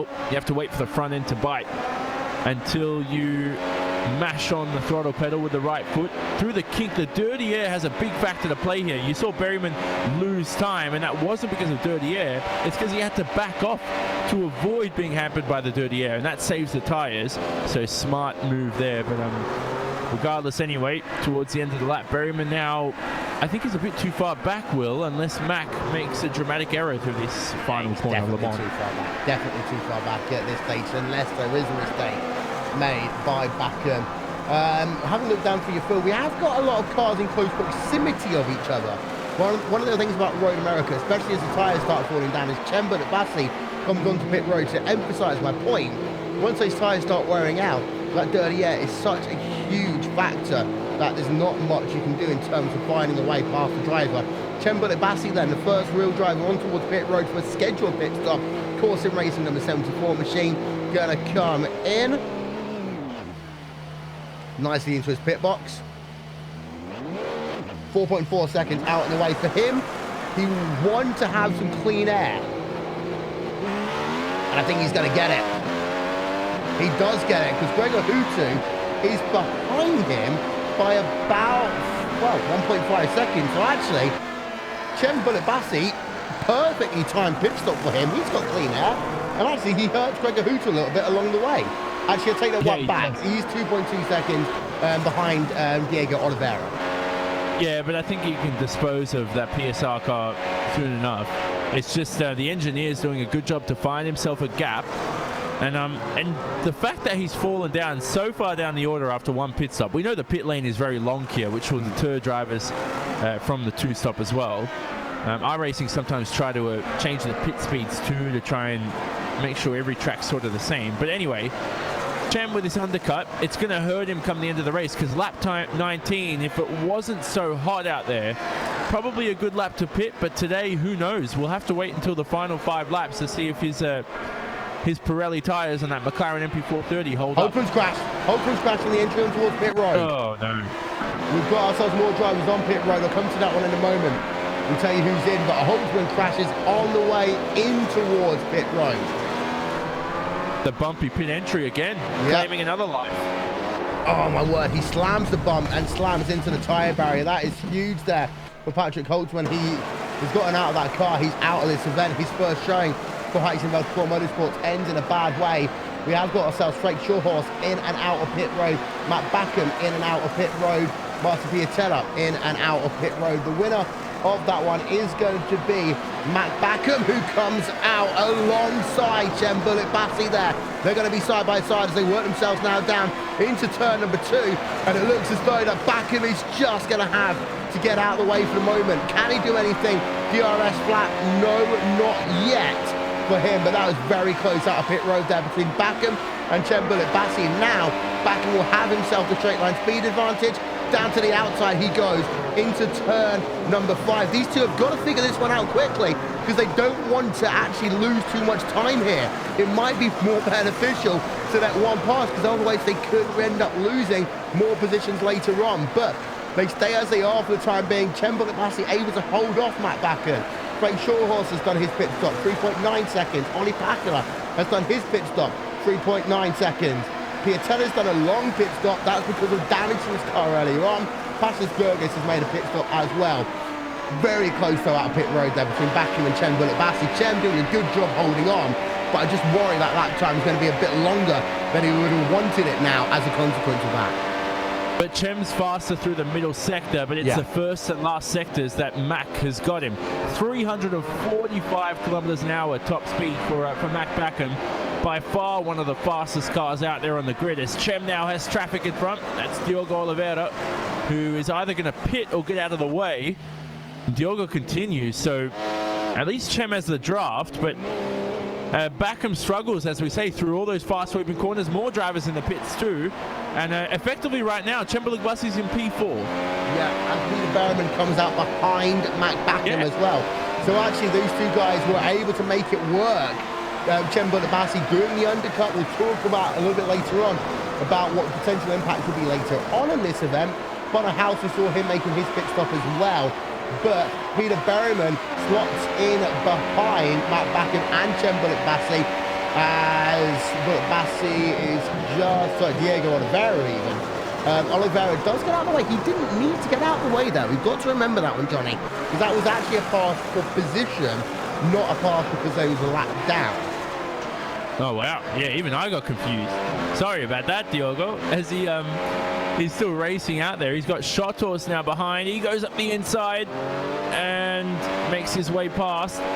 Now he's got Bono House. This is like, I mean, the feeling of being just constantly passed by these cars on fresher rubber, and they're much quicker than you too, is nerve-wracking in a way, because you're just so much slower because you just have no grip in the car. P2, P3 Bono House, though. Oh, here we go, though. Higelin in the pits. So Antoine Higelin with a pit from what was second place. Worth noting, Mitchell de Jong is right there behind him as they're coming towards pit road. So I'm not sure whether Antoine had an incident, whether there's something close as they come out of pit road. Look at this then. De Jong is going to try and sweep past. He does sweep past, as it was a slow exit for Antoine Higelin. Mitchell de Jong finds his way past the exit of pit road. Wow, and I could tell that because de Jong actually entered his box before Higelin, despite Higelin actually entering the pit lane before Mitchell de Jong. And then Higelin just had to yield on the exit. It's not a wide pit exit here. The wall makes it a single file. Obviously, you'll get a penalty if you cut past. And Bullet Bassi spun off the racetrack. Oh, my word. Let's have a look then. Chem Bullet Bassi. This has been one of the craziest World Championship Grand Prix races I have ever commentated. Let's go on board with Chem Bullet Bassi and let's figure out what happened to him. Down in towards turn number 1. You see, he did a 4.4 second pit stop. He was finally exit of turn number 1. This could be turn 2. He's been catching drivers out all day. Yeah, too early on the power on exit. He does avoid that tyre barrier, but he loses 2, 3, 4, 5 places as a consequence. Chem Bullet Bassi is going to be passed by Gregor Hutu as well. So 7 net places lost for Chem Bullet Bassi after what was going to be Corsin Racing's best finish in the World Championship Grand Prix Series. Of course, 1 week removed from Corsin Racing winning their first WCS event in the Blancpain GT Series, as now Alexei Yusiak over on pit road, David Corpse on pit road, and Martin Kroenke stays out. Yeah, Kroenke is the best on his tyres out of anyone in this field. So the reason we're monitoring his lap times is saying if he starts to struggle, then everybody else will be much worse. Now, the funny thing is that Kroenke is, yes, he is slower. Don't get too excited than the guys who have made their pit stops, but it's only by a second a lap. So he's only got a few more laps until he needs to come in, because he might even be undercut by De Jong here. Yeah. Probably not, though. Yeah, De Jong has moved himself up. Ilka Hakola is one driver who hasn't yet pitted. Jake Sturgis hasn't pitted. Gregor Hutu has, of course, made a pit stop here today for damage repairs. Oliveira hasn't pitted. The rest of your field have. Antoine Hegelin falling down behind Mitchell de Jong moves Mitchell de Jong into a net second place once this pit cycle has completed. Let's go on board with Martin Kroenke out the final corner. And he stays out and does another lap. So this takes him past halfway now on this first set of tyres. And what that does, it gives him some insurance later on in case he comes under attack, because he will have fresher rubber by about 4 laps now over the rest of the field. Yeah, and that just makes the last stint so much easier. You go out there with confidence too as a driver. And, you know, that's why the undercut's always good if you're stuck in traffic, but it really comes back to bite you. And now that Chem had to pit a lap earlier than everybody else, made that mistake, it's going to be extra difficult. I know it's only 1 lap, but trust me, that 1 lap is such a huge difference when it comes to Pirelli rubber. As now Kroenke, just seamless for him anyway. The car is handling very well. 39.4 last lap around compared to, let's say, a 38.7 for Schottorst and Pakula, who are 2 of the quickest guys out there. Piatella 38.6. Kroenke is really handling these tyres well, and we're at halfway distance too.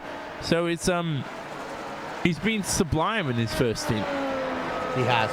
Martin Kroenke, fantastic stuff. Ilka Hakola, by the way, let's give him a shout out. Yes, he's 31 seconds, 32 seconds behind the race leader, but he's holding on nicely to second place for now. And he will go long in this stint. He will lose some positions, but Ilka Hakola is one of those drivers who can make up ground at the end of races as well. Going this long, Johnny, will help him towards the end of this model race. Yeah, it definitely will. So we'll see where he feeds out in terms of traffic. Looks like it may possibly be definitely down in the P20 range even. So that's definitely something to look out for. De Jong at this race, so Kroenke pits. I was about to say, Mitchell de Jong could find himself in front of his teammate, but I think that won't be the case, obviously. De Jong's only coming towards the kink right now. Yeah, as Kroenke is in. And of course, Kroenke knows what lap he'd have to pit at, what lap, what target deltas he's looking for. It's the slowest pit road here, but Kroenke is now on towards pit road for his one and only time. Nicely into his pit box. No real issues there. Coming out of his pit box, 4.4 seconds, out and away. Ilka Hakola on pit road as well. And there you can still see there's actual huge amount of distance there between the two drivers. That gap will update in a moment's time. Antoine Hegelin, by the way, is just setting some of the fastest laps of the motor race, as the gap between Kroenke and de Jong is 11 seconds. Antoine Hegelin actually has still got a shot here for P number 2. He does. So let's see what happens. They did pit at the same time, don't forget, de Jong and Hegelin, and was jumped in the pit. So that's why pit lane practice is so important. And we'll see if he can actually beat him on race pace right now. Hats off to Anton Hegelin again, because he's maintaining this. Sometimes drivers start to push beyond their limits, and then you see around this part of the race they make mistakes and they crash because they were driving way too quick. Hegelin's actually, this is genuine pace. He's not pushing beyond his limits. He's consistent. Hasn't made too many mistakes. And let's see if he can get past the American. Hutu comes in for his second pit stop of the day. So he wasn't going to make it much further than the first 4 laps that he'd done in his first stint. 3.9 seconds out and away, but he's now back down into P number 26. Well, other races, we talked about Gregor Hutu being able to carve his way back to the field. And having a look at this, he's going to struggle to get a top 15. Is the pure and simple answer. This is the drop for Gregor Hutu. Might have to be, and it depends on damage too. Because if he's well, we've got to look at his straight line speeds anyway, but you know, we'll see what happens over these next 22 laps. His top 15 might even be optimistic. He's got another 30 seconds to make up. And this field is incredibly closely bunched, except for obviously the championship leader, Martin, who's in a world of his own. Let's see what happens to Gregor anyway. We'll keep an eye on that. I do like that little scrap for P2 and P3 between De Jong and Higgelen. I mean, he's not disposing of him, Mitchell. No, he's not. Higgelin's all over the back of him. As we just look at the lap times there, in the last 2 laps, he's gained about half a second. He's clearly within DRS range right now. Of course, the thing with Higgelen is he's not able to use the DRS to his advantage. That's the only thing. He had DRS enabled for him that last time by. Couldn't make the most out of it, but he's at least using the DRS to stay within contact of that's going to help him in that battle for P number 3 and 4. And I think that about 85-90% of the raw pace is there for Antoine Higgelen. I think he deliberately pushed those couple of laps out of the pit stop to make sure he gets himself within that DRS range because it will help him long term. The dirty air, though, doesn't help Higgelen at all. You saw him struggling through the carousel. That has an impact all the way now down towards Canada corner. He's fallen back 0.2 of a second in this one lap. Yeah, so you want to be able to preserve the tires through all these fast sweeping right-hand corners, because there are so many of them on this racetrack, even the medium speed ones too, such as Canada corner. Now Bonner Haas in the meantime made his way past teammate Freek Schothorst. That was for P6, so important pass there for Bonner, because he started this race in the 14th position, and very poor qualifying performance by him. And good stuff from Olli Pakala in the race again. And it just, he's in P8, started 26. What could have been if he actually qualified well? Yeah, Martin Cronkite though goes purple, 137.586. Outstanding lap there for Martin Cronkite. I'm just waiting for a race where we get a Gregor Hutu with a clean start, and he's alongside Martin into the first corner, and they're both trading lap time for lap time, because we haven't seen it this series yet. I do know that Martin is quicker, but I said it before, I'm going to say it again. Gregor's improved race after race, except Road America. Yeah, he's P26. I mean, come on. If he just stays incident free, I think he's got the pace to take a couple wins this season. Yeah. Jake Sturgis allowing Hutu pass towards turn number 1 again.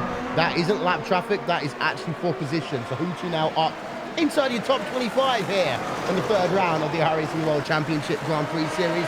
We're going to step aside for a minute here on Racebot TV. Don't go anywhere. We'll take your Racebot TV side by side. Keep you with this battle between Peter Berman and Matt Backen going on for P number 4. And we'll be back in just 1 moment's time.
Welcome back then, ladies and gentlemen.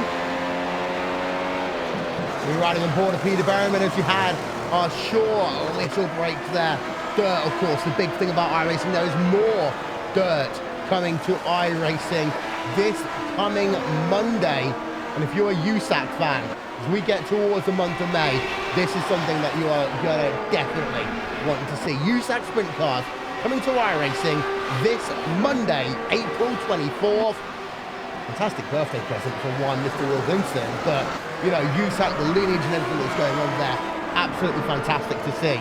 Going to run through your field in a moment's time here on RaceSpot TV, because there's been a lot of ups and downs here today. Antoine Hegelin versus Mitchell de Jong. That one stays going on.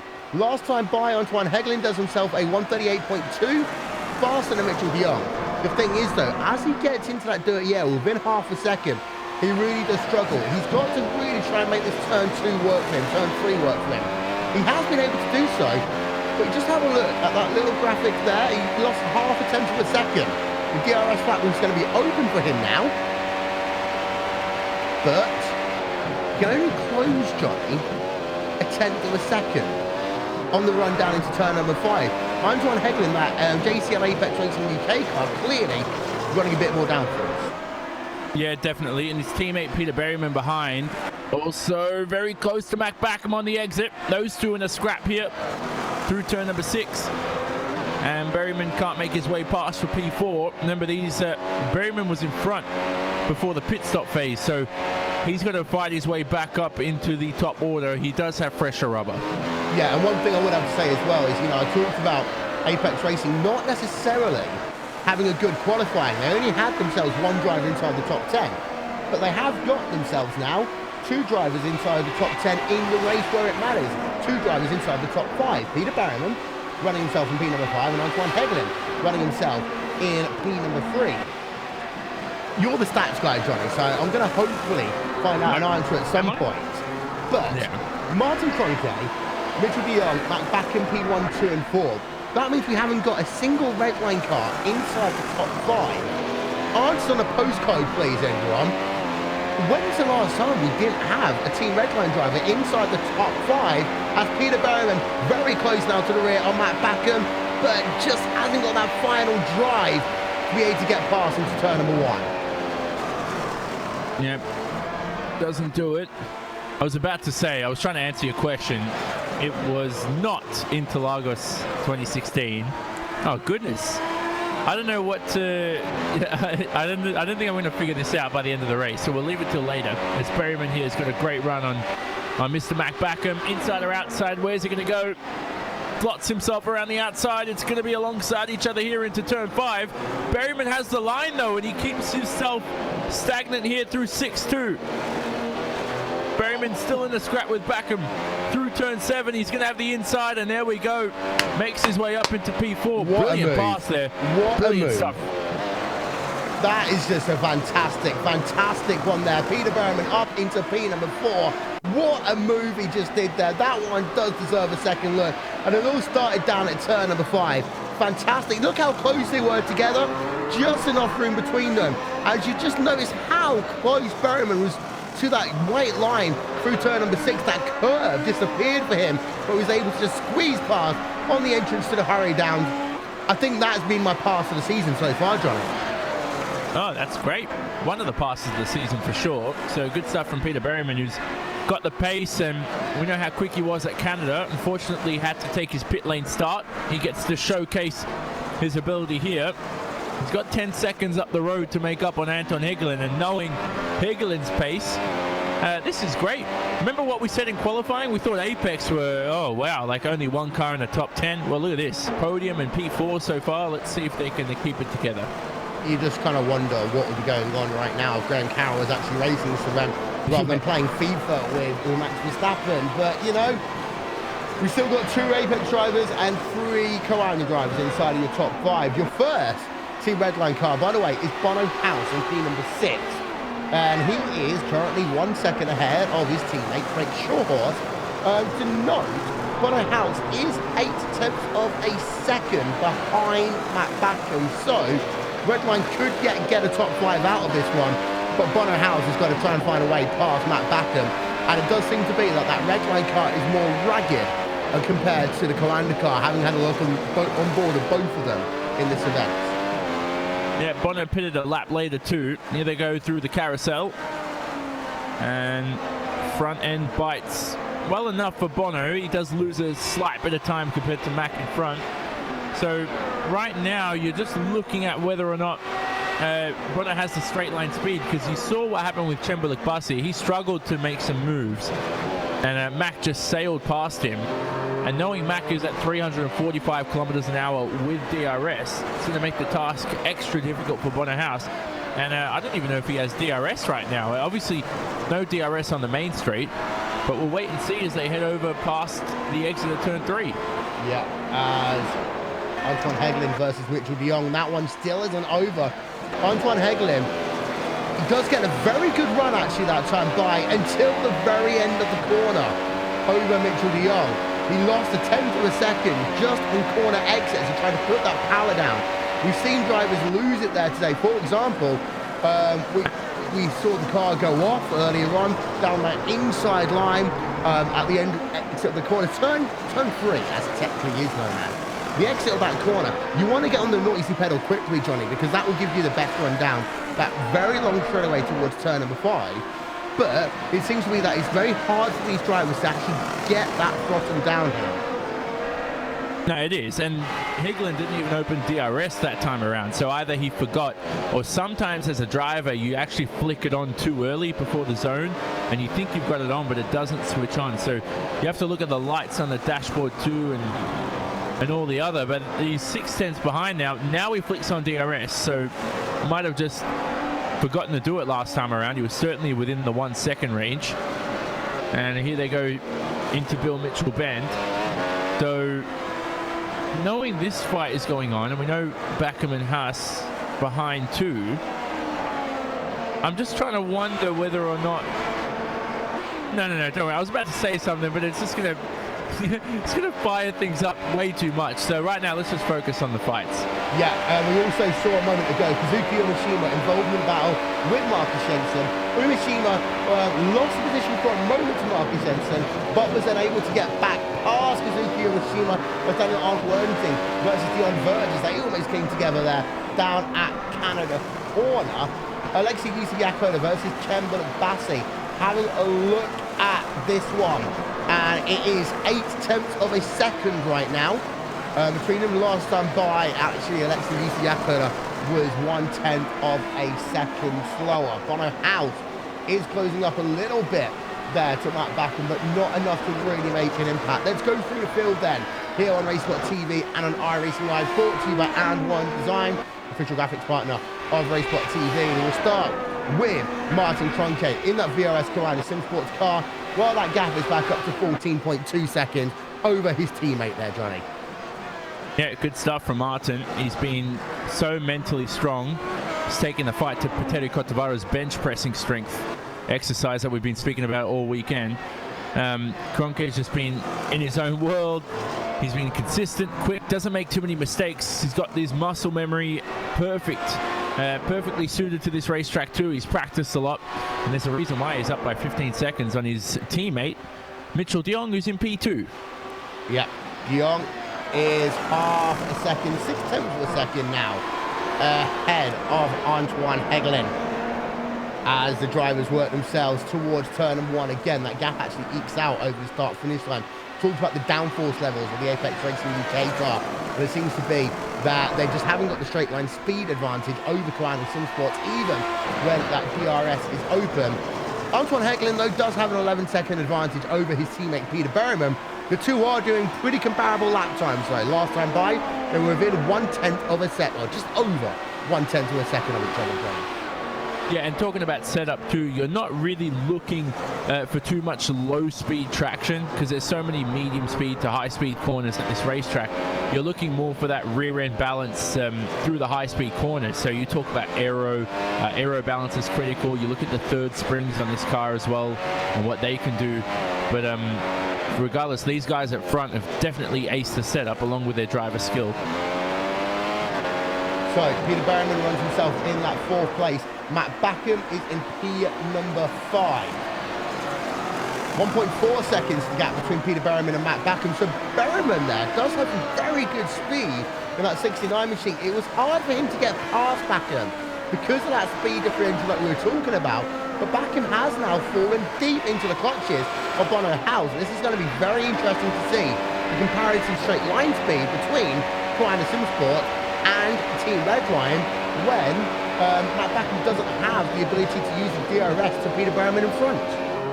So it looks like the Team Redline car is 5 kilometers an hour slower than Mac. And obviously Mac doesn't have DRS now, as you mentioned. So it should be enough to make an overtake as long as he can get close enough. So now that's the critical part. Over these next 12 laps, come the end of the race, can Bono preserve those left-hand side tires to get past? And we'll see if all that sim racing success he's earned over the past 7 years for Bono, it's all going to come into he's going to earn his money now, is a good way to put it. Yeah. Number 7 is Frank Shawhorse. Frank's actually got right off the back of his own teammate Bono House to the region of 3.6 seconds now. Frank probably still got some damage from his earlier incidents, and he is now a second lap slower than his teammate Bono House. Earlier on, I was actually going to talk about Bono House's miserable qualifying and that age-old question. There is so much expectation of Bono as he comes into this championship, and I said, 1/3 into this championship, you'd expect Bono to be competing for race wins. He's not done that, but he's shown that in a long race, he can still put together good, if not necessarily fantastic races. And Kroenke wasn't world champion in his first season, so no reason to give up on such an immense talent like Bono Haas, who if it can arguably is one of the most talented guys. Well, he definitely is one of the most talented guys, but he arguably is the most talented on this grid. On the right day, on the right car, right sim, everything like that, he can be very quick. But we know Shawhorse behind, he's very quick, but he can't piece it together in the race pace. That's the difficult part. As we continue to have a look then at this ongoing battle for P5 on track. Let's actually ride on board with Bono House.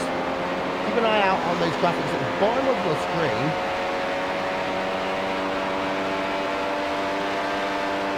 About 7 miles an hour is the maximum advantage Bono House is getting with the DRS.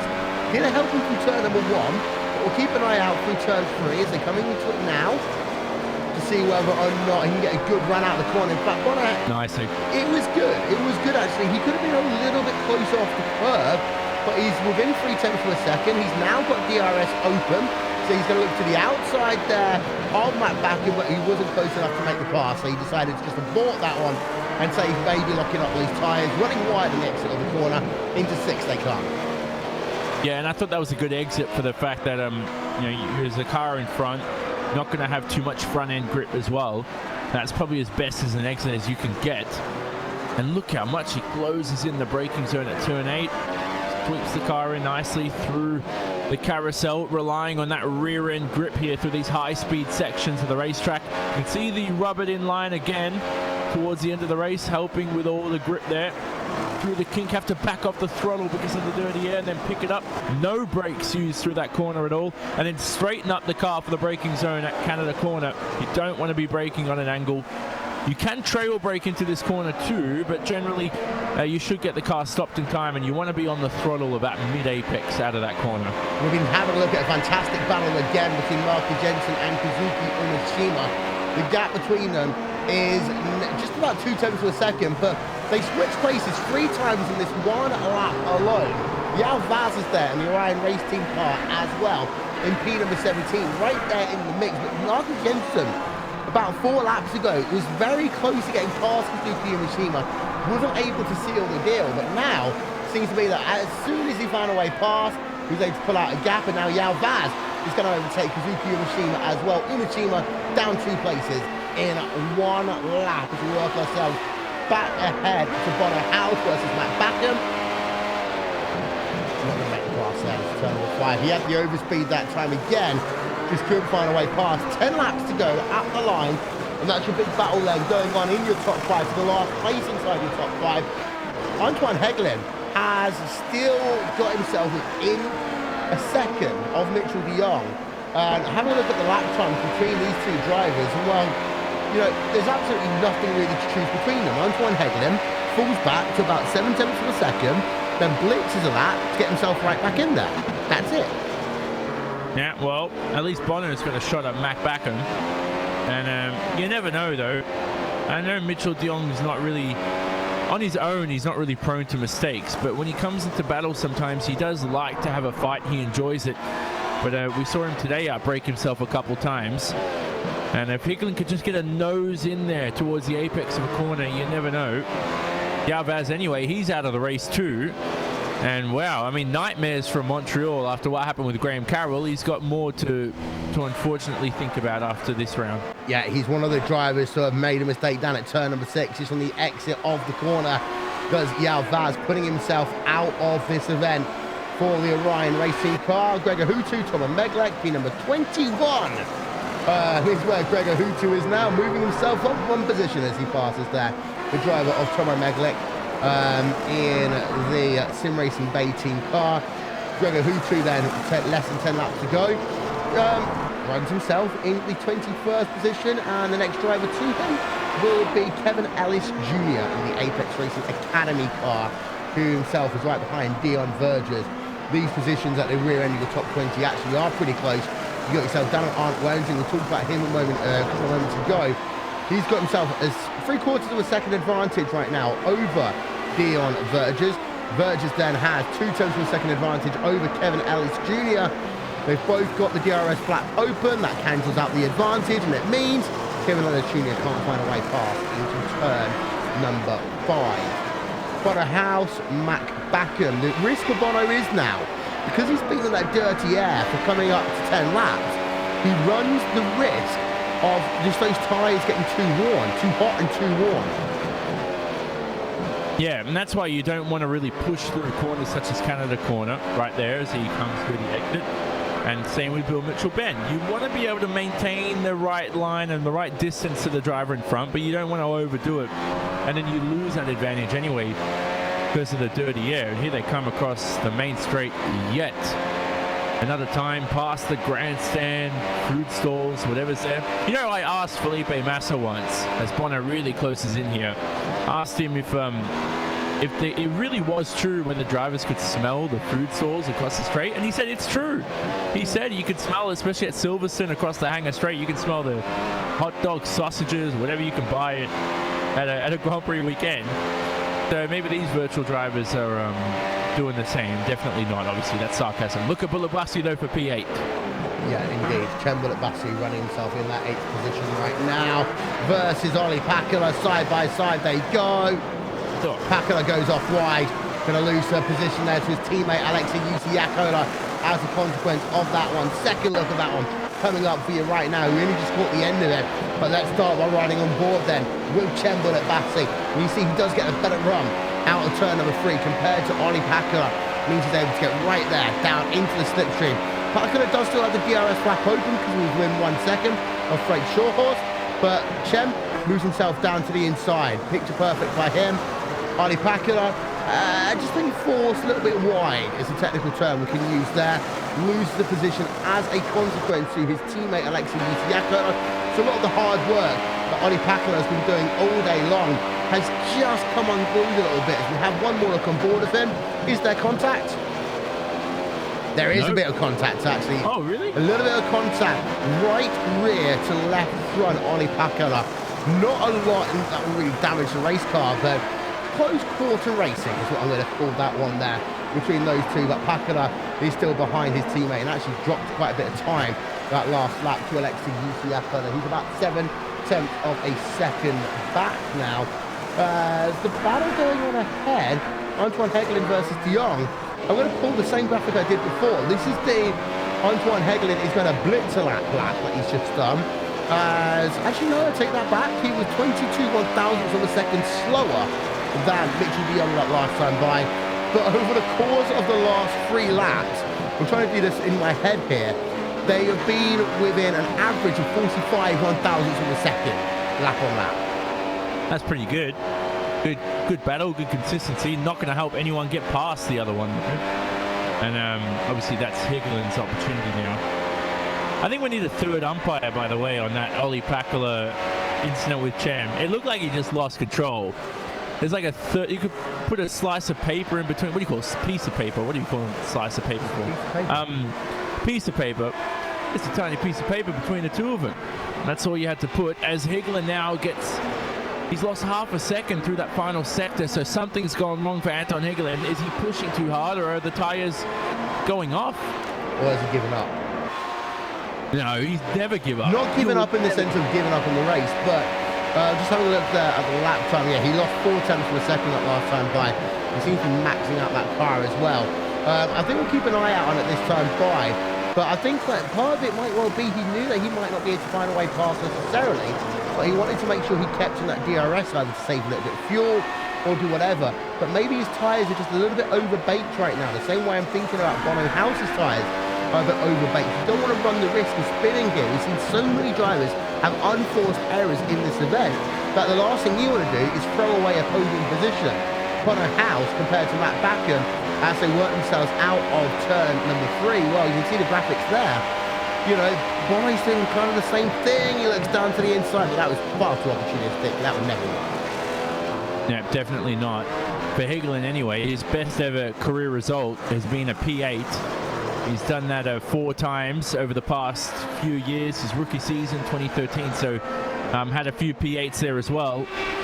And right now, P3 would far succeed that, and far supersede that. And Higelin now, within a second anyway, he'd still be pleased. He knows P2 is up for grabs. A couple other drivers have been up there, like Isaac Price's career best was P2 at VIR, I remember, in 2014. So this not the first driver to just get a good result out of nowhere. He's had a great season, Anton. He's always just been that guy who just gets the top 10 here and there. But this season, he's come out with something special. He's come out with something better, and I like what I see from him.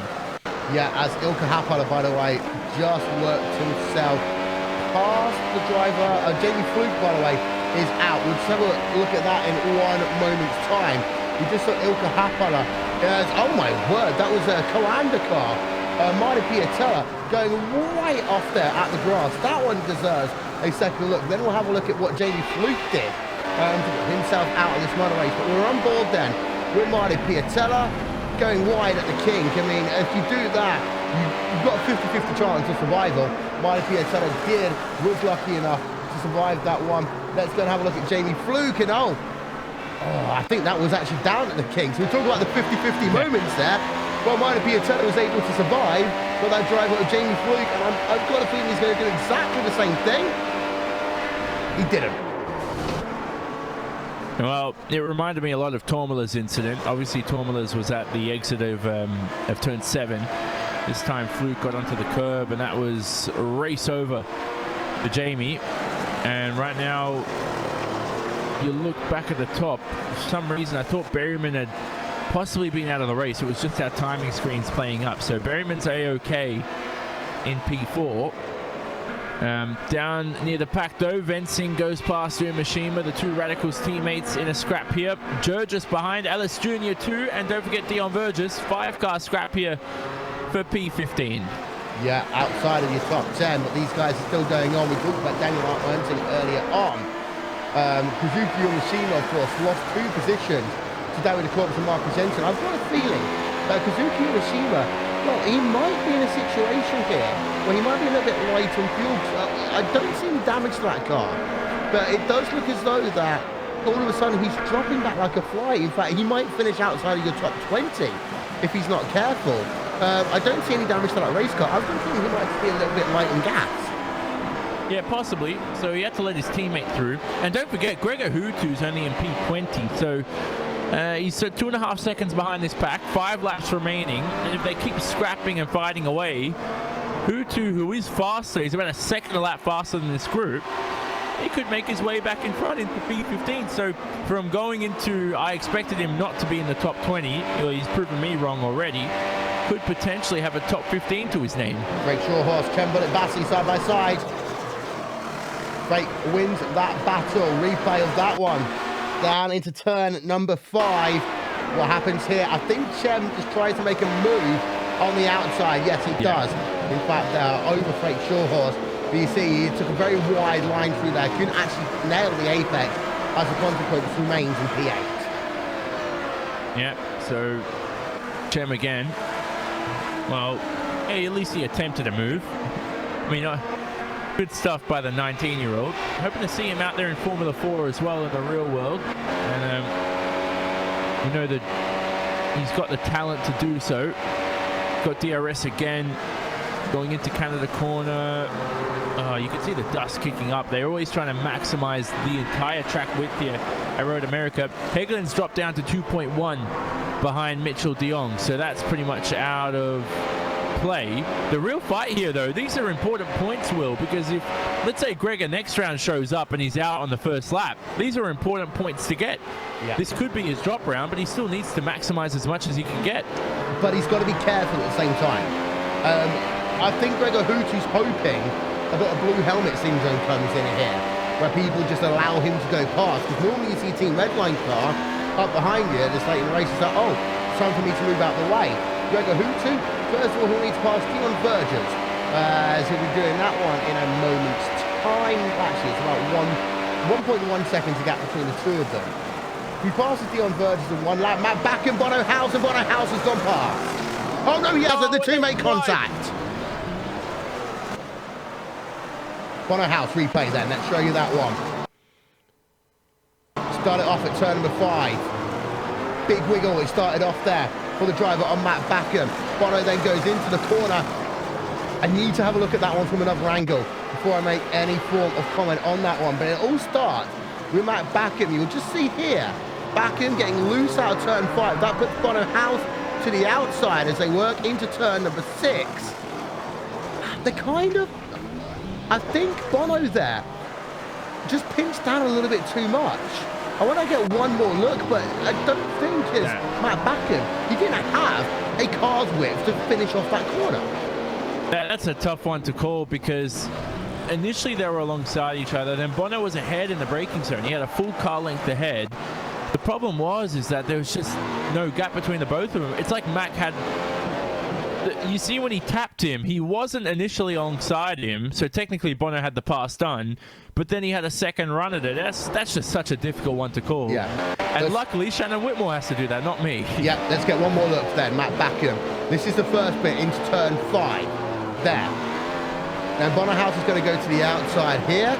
And you see, coming into the corner, yeah, you're right, that Matt Backham was actually behind, but he then takes the inside line. At what point is the pass effectively over? Is it when you just have clean air, or is it at the end of the corner? This is why we're not race control, someone else is. Shannon Whitmore is going to deal with that one. Chen Bullet Bassey right up behind Frank Shawhorse once again for P number 6. We've only got 2 laps to go at the end of this one. I kind of wouldn't mind this race going on for another couple of hours. Yeah, we've had a dead past 20 laps, and now it's all starting to come into play. So let's see what this little battle for P7 is coming into play. Actually, it's for P6 because Shothorse is in P6. Bullock Bassi hounding him behind into the carousel. Then it's Jussi Akkola, Pakkola, Ilkka Haapala, Martti Piatella, a mad scramble of Finns behind, ready to capitalize. Yeah, so this is what the situation's going to be then as we come down. We've got ourselves 2 laps to go. Let's go back and have a look, by the way. Gregor Hutu is right behind Dion Vergers.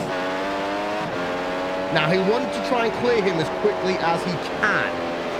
He was only half a second faster that last lap, and you see Hutu is struggling a little bit there with the dirty air on the exit of the carousel. Into the kink he comes. Loses more time, actually. Yeah, he's not getting anywhere near close enough into Canada corner. And I think that might be Gregor Hutu's issue, trying to find his way through the dirty air late on here. Ilkka Haapala right behind Olli Pakkola as they come down towards turn number 1. Nothing's going to happen between those 2. And you've got yourself Chen Bullet Bassey versus Frank Shawhorse is still going on. And Chem's going to get himself a pretty good run there. And then loses a bit of time on the exit of turn number 3. So I think Frank Shawhorse should be able to hold on to this one, but we'll stay on board for the moment because DRS lap is open. Chem once again looking down to the outside in towards turn number 5. We've been seeing these moves all race long as another big wiggle there for Frank Shawhorse, and that means he does lose the position. He almost loses another position to Alexi Jussi Akkola. This has been one fantastic race. Chen Bullet Batsy up into P number 6. Frank Shawhorse down into the 7th position. Replay coming up there as we just have a look on board with Frank Shawhorse into the corner.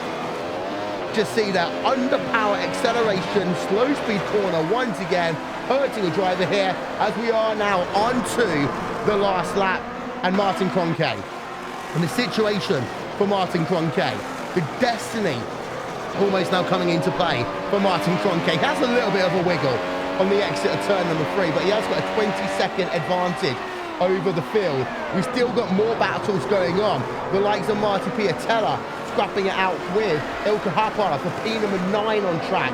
These are very close battles going on between Olli Päkkilä, Ilka Happala and Marty Piatella as they come towards the white flag lap. There's still a lot of racing to go for these drivers as they work themselves up the hill. Ilka Happala is going to try and make a move then as he goes to the inside. Very last moment there. Orion Race Team driver Ilka Happala turns around Olli Päkkilä. We'll talk about that one in more detail after this event is complete.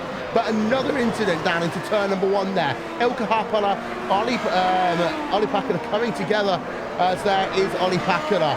You see now he's lost positions as a consequence.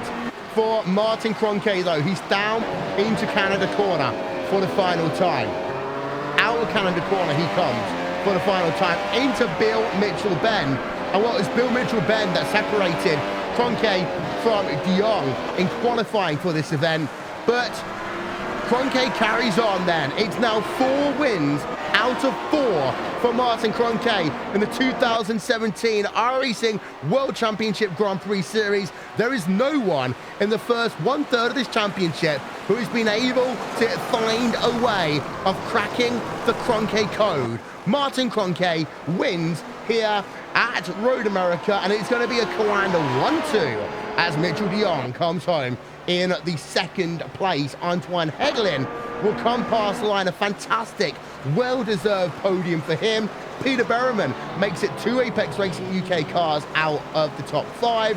Mac Backen means there's 3 Coanda cars inside the top 5.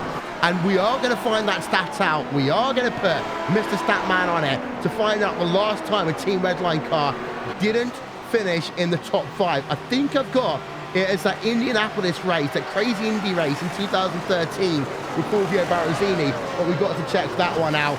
Let's go and have a look back though at the crazy moment that happened with Olli Päkkilä down into turn number 1 just a couple of moments ago. Here we are then, we're on board with Olli Päkkilä. Ilka Happala is going to come down to the inside now. The 2 make contact. We need to get ourselves again.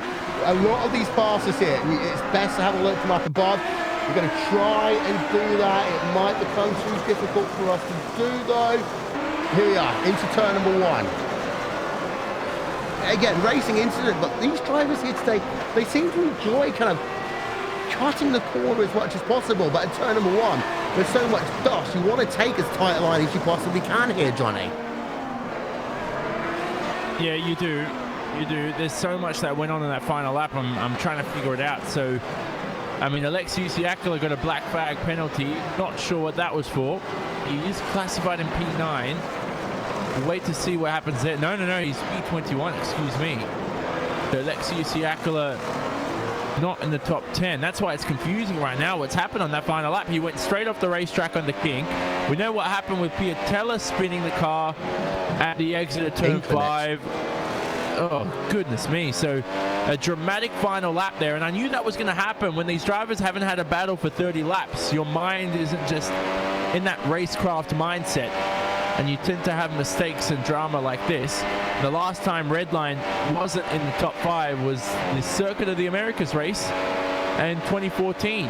So the race where we had that dramatic start incident. Yeah. Penultimate round, end of the championship there. But Alexei Usiakala, then black flag for him. But Martin Kroenke wins the day here in, again, fantastic fashion. Coanda Sim Sports 1 and 2 here are your final race results then from round number 4 of the iRacing World Championship Grand Prix Series. And Martin Kroenke wins by 19.9 seconds over his teammate Mitchell de Jong. Coanda Sim Sports 1, Coanda Sim Sports 2. Antoine Hegelin there, 3rd place for Apex Racing UK, and he's got his teammate Peter Berriman behind him. They separated themselves by 8 seconds at the end. Antoine Hegelin right on the rear Mitchell de Jong until I've got a feeling that his tyres might have started to fade. He realised that he's better off conserving P3 than trying to go for P number 2.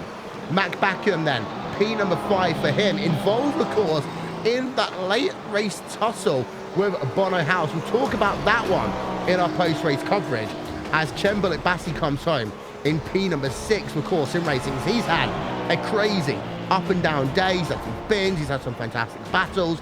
Freak Shawhorse there in P number 7 for Team Redline. Ilka Harpana in 8th for the Orion Race team. Then you've got yourself 2 Team Redline drivers of Ollie Packard and Bono House that round out your top 10. Go on back to have a look a bit more. David Decor for Orion Race team in 11th. Marty Piatella for Koana Sim Sports in 12th. Apex Racing UK's Marcus Jensen in 13th. Daniel Arndt Wensing for Radicals and Line in 14th place. Kazuki Yamashima does finish the race, but seems to have fallen back quite a bit at the end. Pashis Gergis there in P number 16. Gregor Hutu, 17th place.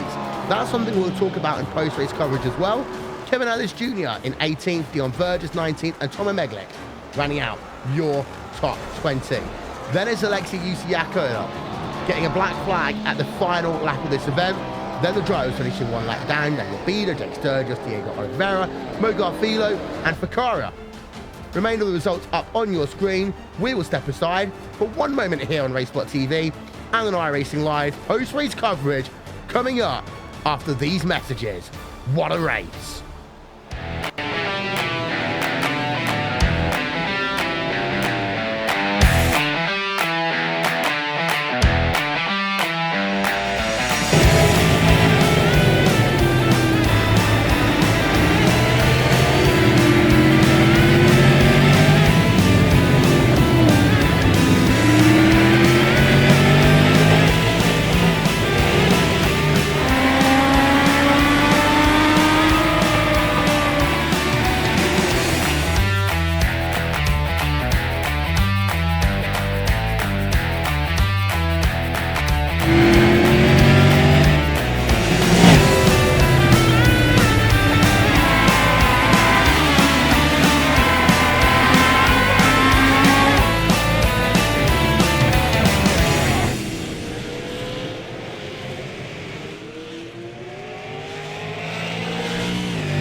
Welcome, ladies and gentlemen, to post-race coverage of the 4th round of the 2017 iRacing World Championship Grand Prix Series. It was back in the final round of the championship in 2014 when we last saw Team Redline not get themselves a single driver into the top 5. Martin Kroenke has won 4 rounds of the championship in a row. 3 Koanda drivers inside your top 5, 2 Apex Racing UK drivers inside your top 5. Redline, they've been in the wars. They have really struggled in this event. They had some high points, but ultimately it was, one could almost argue, a clumsy race for them here today, being caught up in their own incidents and the incidents of others. That's not to say it was a perfect event for that Koana team. Mitchell de Jong, of course, involved in the incident early on with Frank Shawhorse and Gregor Hutu. But overall, it is still the case of no one being able to crack the Kroenke code, because he's won once again, and he's here, he's live on Racebot TV. Martin Kroenke, one more time, congratulations. for winning a round in the iRacing World Championship Grand Prix Series. Thank you very much. You must be getting bored of having these interviews with me right now. But let's start, first of all, with that pole position lap, because we looked at it and we couldn't find any fault with it at all. I think you had a tiny little twitch on the exit of turn number 7. But apart from that, how was your qualifying lap? Pretty good. I think turn 7 actually wasn't that bad. Where I did make a mistake though was turn 2, turn 3. Didn't really get the best entry and missed the apex a tiny little bit. But other than that, I think there's not really anything wrong with the quali lap. Was probably one of the best quali laps I've done in quite a while. Then the race itself, it looked as though that you were trying to be very aggressive at the start. How important do you think? How hard were you pushing to break that DRS gap early on? Well, I tried as much as possible to just get a good launch and pretty much get everyone out of draft and DRS range, hopefully after lap 2. I think in the end it even was at the end of lap 1 already on the bubble. And, in lap 3 you have DRS, and I definitely want to be clear by that point. So that was the target. Luckily that worked out pretty well.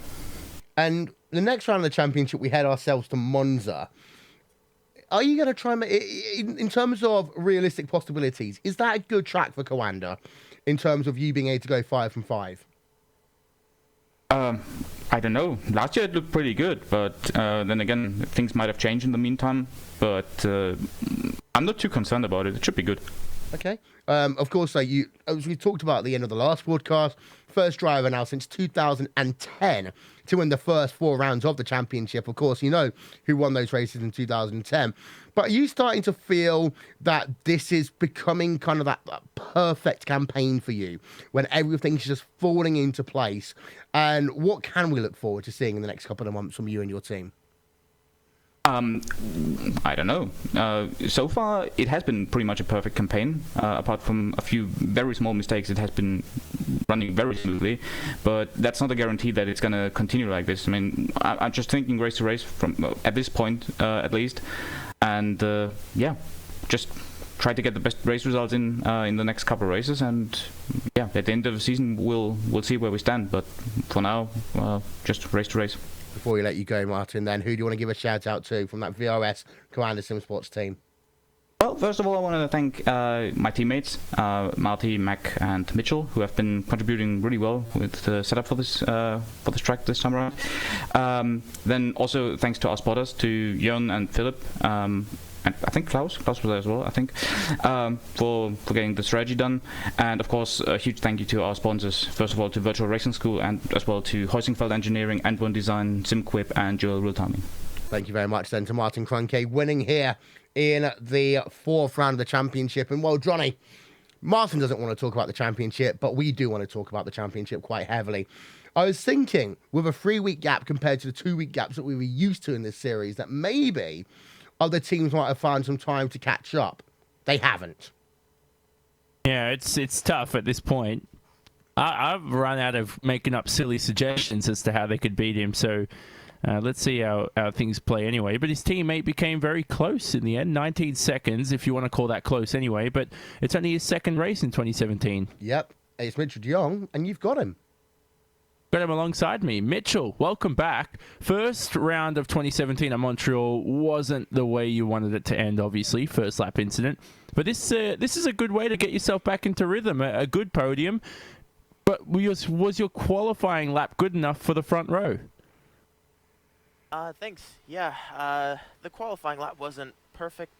The first lap was a nice banker to have, but my second lap was going to be about 0.2 quicker, so I guess should have been front row, but the second to last turn I clipped a curb wrong and kind of jumped out of the track, so it was a bit unfortunate on that, but it happens. Yeah. Would that have made the difference between you and the battle with Martin in front? Because you were caught up in all the traffic at the start. It's really tough to say. I still think Martin was probably a little bit quicker per lap. After the whole incident, I had quite a bit of damage, I think, on my side pod, so it was a bit hard to manage the ERS with it wasting a lot more on the straights and everything. So the car was definitely slower, but I think Martin was still definitely a couple tenths or 2 quicker per lap. But if we go back to those early battles with Frake and all the other drivers, you made a couple mistakes. One going into turn one where you were around the outside and you broke a bit too heavy into the corner and you just ran wide. Any reason for that? Was that just misjudging your braking zone? Did you think that Frake possibly was a bit late with his blocks? It's tough to say. I would say it's been a bit tough for me to get used to the car. I had to build a new simulator and all that and start practicing on Thursday, so it's not quite used to the pedals and whatnot yet. But like the first turn, I hit the brakes on the grass and then just completely locked up, and had a few other small lockups whenever I would try to be side by side with someone. So yeah, it was a little sloppy. I wasn't too happy with it, to be honest, the whole race, even though it was second. But yeah, would have been nice to have a bit cleaner race, not as many issues. So yeah, nice stuff. Anyway, P2 for Mitchell de Jong, Will, and that's a great way to... We're not going to count Montreal as his first race. I think this is the true first race for Yes. Mitchell de Jong. First time we've seen a full race for Mitchell de Jong, shall we say, this season. But again, Koana Sim Sports getting it done. And, well, this is the thing I was talking about, Johnny, because in qualifying, Redline looked strong. And I was talking about the fact that, I will happily eat my words. The fact that there seemed to be a disparity between Kroenke and the rest of the Koana team, and a disparity between Antoine Hegel and the rest of the Apex team. Turns out that wasn't the case when we got to the end of the event. And you've got to give credit to the rank and file members, I'm going to call them, of the Commander team. The likes of de Jong coming back up through the field, Backham getting himself into P number 5. For Marty Piatella, for a large part of that race, actually, we've got to remember. But then also to Apex Racing UK for the fantastic race that Perriman's had. Yeah, exactly. And look, the damage had a bigger part to play. So many drivers in the early stages this race suffered damage. And I think because of the long straights at Road America, you just suffer more because of that, because of the straight line speed you lose. So some of these gaps here, maybe would be a bit different if drivers had avoided contact and avoided the damage. But anyway, it's been a good race from some of them, and Peter Berryman's up next, finished P4. Yeah, he did. Peter Berryman, congratulations on P number 4, and also for your teammate, of course, coming home in 3rd place here. You started P number 16, you finished P number 4, a wild and wacky day. I'm just going to let you talk us through it. Well, first, obviously, massive congratulations to Antoine. I'm so buzzed for him. Yeah, qualifying for me was put in a banker lap, was feeling pretty good, and yeah, just bottled the second lap, and I was pretty disappointed, to say the least. I felt very comfortable with my race pace, very confident and stuff, and obviously when you bottle a lap and put yourself mid-pack in the grid, your race is going to be... yeah, it's obviously not going to be the best that you think you maybe could have had. So, yeah, good launch off the line. I think I made up maybe 5 places in the start, and then after that it was a pretty tough grind, making a lot of overtakes and battling my way through the field. I think I got a lot more confidence on the brakes and the tyres and stuff than a lot of the guys ahead of me, so I knew that I had to make the overtakes, and the finish was definitely on. Pit stops was an important part of your race with the undercut. You came out, of course, in that 4th place ahead of Mac Backham, and there was some fantastic racing going on throughout this entire event between yourself and Mac. But just how important was you pitting when you did to your overall race pace? And also, talk us about the way that, the Apex team don't always seem to have the best qualifying, but your race pace is there at the moment. Yeah, if you could give me any tips, I'd happily take them. I have no idea. I mean, we're definitely strong in qualifying. I think it's more just, it's just showing it on the day, I guess. I mean, last round we were, a few of our cars were way up the field, close to pole position. I think myself, Graham, a couple other guys could have had pole at Montreal, and I think it's just getting a lap on the day is the main thing. As for the pit stop stage, I mean, at the back of the train, I wanted to undercut because I knew that obviously I could gain time, and I felt I was quicker than all the guys ahead of me. So I think it was maybe lap 17, lap 18 I saw Jem pit, so that ruined my strategy. I couldn't pit too early, and then he would jump me anyway, so I thought I had to go longer. All the guys pitted ahead of me, and I think on the end lap I got caught out. Maybe the whole race I'd ran in dirty air, so clean air was kind of a bit of a punch in the face. I didn't really make the most of the in-lap, so yeah, a bit disappointed that I came out behind those guys, because obviously my spotter Scott and Alex come in as well, telling me that they were fighting pretty hard, so yeah, a bit disappointed to come out behind those guys, but obviously made the overtake in the end, so it's not too bad. And the next track is Monza, of course. It's a track that I remember last year was crazy from the get-go. You guys today seem to have a lot of downforce. Do you think you can survive in what is, of course, going to be the lowest downforce race of the season at Monza? You got good fortune, do you think, heading in there? Myself personally, I have no idea. I don't think I've had a race here before. WCS wise, I think I've missed the last year or so with this car, so I have a lot of catching up to do. As for the rest of the guys, I don't see why not. I mean, same for everybody. I think we'll adapt pretty well. I think we'll be up there again, I hope. Well, thank you very much there, Peter Berryman, Apex Racing UK. We've got two more people to talk to, starting off with Matt Backham, Co-Anderson Sports. Started 11th, finished in the 5th place. Mac, wow, that was, how do we call that one? Intense race. Yeah, certainly. I think the first stint actually was kind of mellow. In the past 2 races, I always made a small mess up in the first lap or first 5 or something, and then lose out like 3 positions by locking up or stuff like that. So here I just pretty much decided to take it very easy in the first few laps, and today everyone made it easy for me, because apparently everyone was just spinning in front of me and behind me, so that was very nice of them. And then in the second stint things were quite intense with Pete and with Bono. Yeah, talk us through first of all that early race. I'm only going to call it carnage that happened. Of course, you had a bit at turn number 2, you had a bit down at turn number 5. Yeah, I'm not quite sure what happened yet, honestly. I just suddenly saw Gregor's car sideways in turn 3 or 5, whatever you want to call it, which was quite surprising. And then everyone else started spinning in the different corners. I think Yoni spun in turn 7 or whatever, and then Patrick spun under pitting. So, those were just free overtakes, I guess. And I didn't really have to put much effort into them. You come home with a top 5 here, so that's going to help you in terms of the championship. Of course, next time out at Monza. Monza, that's going to be an interesting track, isn't it? Yeah, it's always a bit hit and miss, I guess, Monza. But personally, I really like the track. It's kind of easy, so I guess that suits me.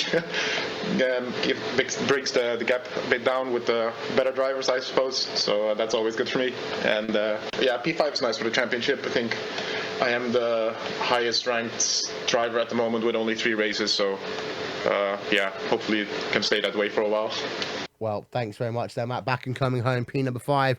We're finally going to hand it over to Johnny. Johnny is stood by with the driver of Cem Bullock-Bassi.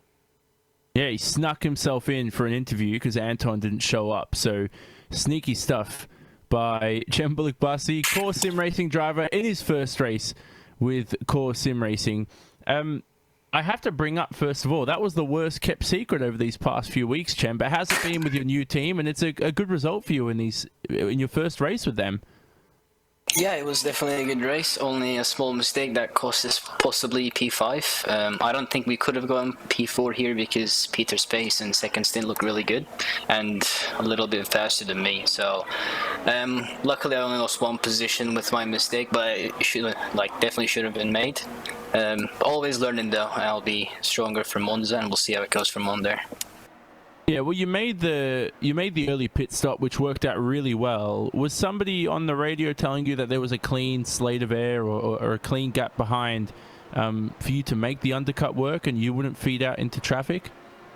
Yeah, well, I don't really get on TeamSpeak or Discord during the race, but actually, when Isaac DNF'd, he sent me a PM saying, if you pit now, you'll have a clean gap. So I actually saw that and just pitted, which was super lucky for the moment, and everything suited really well.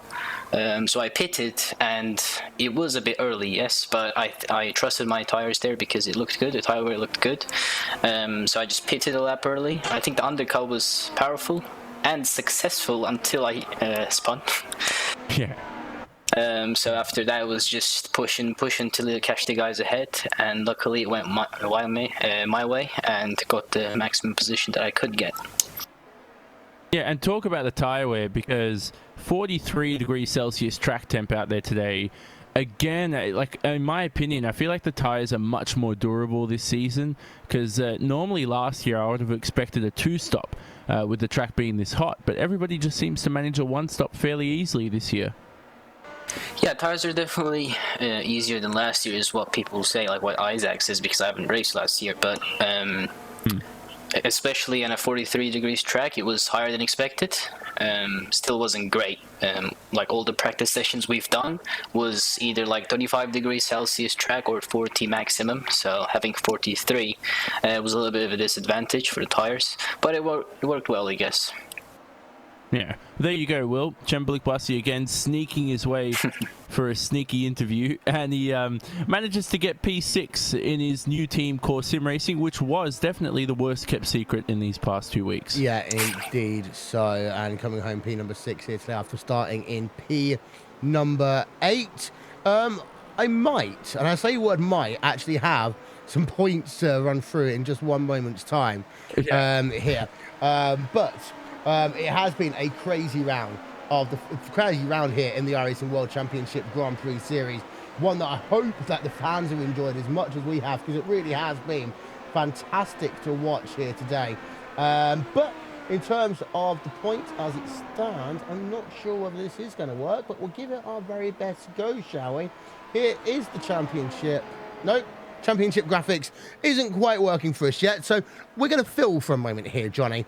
And I've got to say, Core Sim Racing, they did a fantastic job here today, getting themselves what was very almost a top 5. It was, so, but that's one driver only, and this was a driver that wasn't even on the team a few weeks ago. So you look at the rest of the team anyway. Jurgis, P16, struggled today. Isaac Price as well, for a driver to come in who's 5th in the championship going into Road America, and then obviously had that moment at the final corner where he collected someone. It goes to show how smart and how much of a team player Isaac is, though, to message Chem and show him that gap. So long term, this team could work really well.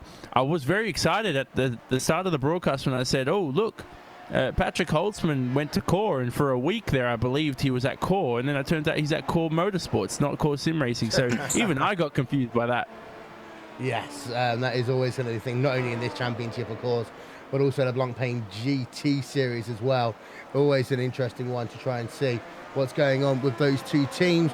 But overall, I mean, this has got to have been the most action-packed race of the series so far. We can both admit that one. Yeah, definitely. Did have that huge dead space in between the two action-packed parts of the event, but the first opening 15, 20 laps up towards the pit stop phase were incredible in terms of the battling. And, you know, we never want to see contact being made and drivers being taken out, but it's just the way it works here. These guys have a lot at stake. They have not just money and all that kind of stuff, but they have their own pride and to prove their pace. But some guys got some good results out there. Harpala and Pakula started outside the top 20, and they all managed top 10 finishes. So those guys managed to make their way up through the field through all the battling. Gregor Hutu wasn't able to get any higher than P number 17. Of course, part of that comes down to the fact that Alexei Yusiakoda gets himself a black flag in the final lap, and Gregor Hutu just couldn't work for that dirty air. You know, he spent a lot of time blitzing laps trying to get up to traffic. By the time he did get up to traffic, he didn't seem to have anything to give. Yeah, well, eventually he did finish, what was it, 17th in the end. And you know what? I thought initially, like you thought he could have climbed into the top 15, and then as the race progressed, it became realistic that he might not even finish in the top 20. 17th was great. And he was only, like, I think an extra lap or two, he would have obviously been up into P14, and that would have been a remarkable comeback for him. I don't think so, because we had a look at him behind the Orion Racing car, and he just couldn't get close enough. Yeah, exactly, because of the tyre wear and stuff. He definitely had damage too. Well, you know, I hate talking about things that never happened, or things that are like those situations where you're like, what if, or this and that, and you know, well, he finished P17, whatever. Yeah. It does impact the championship, though. It does impact. It does. So he needs to maintain this as his drop round. He can't afford to have another incident in the opening laps. Yeah. as the championship graphics are up on your screen for you now. Martin Kroenke, 156 points. Gregor Hutu, Bono House, they actually now are tied for second place. 121 points. Frank Shawhorse is only 1 point behind that. So the Team Redline drivers are pretty much together. Then you got yourself Chemba Bassi. He's now into 5th place in the championship. Then you got yourself Antoine Hegland in 6th, Martin Piatella in 7th, 1 point separating them. Matt Backham, Ollie Packler, they are tied for points, P number 8 in the championship. Kazuki Imashima in P number 10 with 82 points as it stands right now. Before we go, one little thing I want to say. Bono House, we are using the correct pronunciation.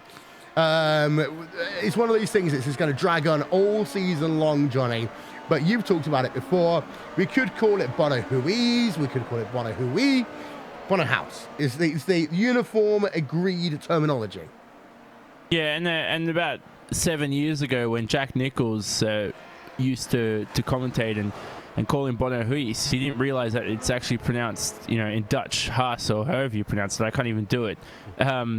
So he's just stuck with that since, and that's sort of been the common term to call Bono Huis in sim racing, and so he likes it that way too, Bono. I'm sure in the end he doesn't really care how people pronounce his name, and he doesn't want to be finishing P10. I think that's what his focus is on right now. For a guy with so much talent, just remember, I'm going to repeat this again, Martin Kroenke wasn't world champion in his rookie season, and if he developed to the driver he is now and learnt and everything and became smarter and smarter and quicker, then why can't Bono do it? And why can't anybody else in this field do it? Even Chem, who's sticking alongside us here, so he knows he's listening to me. He could even do it himself. So that's something that you don't. If you're smart as a team manager, you don't give up on drivers after a round or a season. And if you're a driver, you shouldn't really give up on teams too early, unless you're smart enough to obviously see something bad within that team. I could talk about this for hours, but we're not going to, though, because that is all we've got time for then in the 4th round of the iRacing World Championship Grand Prix Series. And yet, Martin Kroenke is now 4 from 4 here in the iRacing World Championship Grand Prix Series for 2017. Some drivers have come close, but not for long. And again, today, winning the race by almost 20 seconds over his own teammate, despite some of the difficulties that Team Redline and others have had. Realistically, there was no one who would come close. Within 3 laps, the gap was over 3 seconds.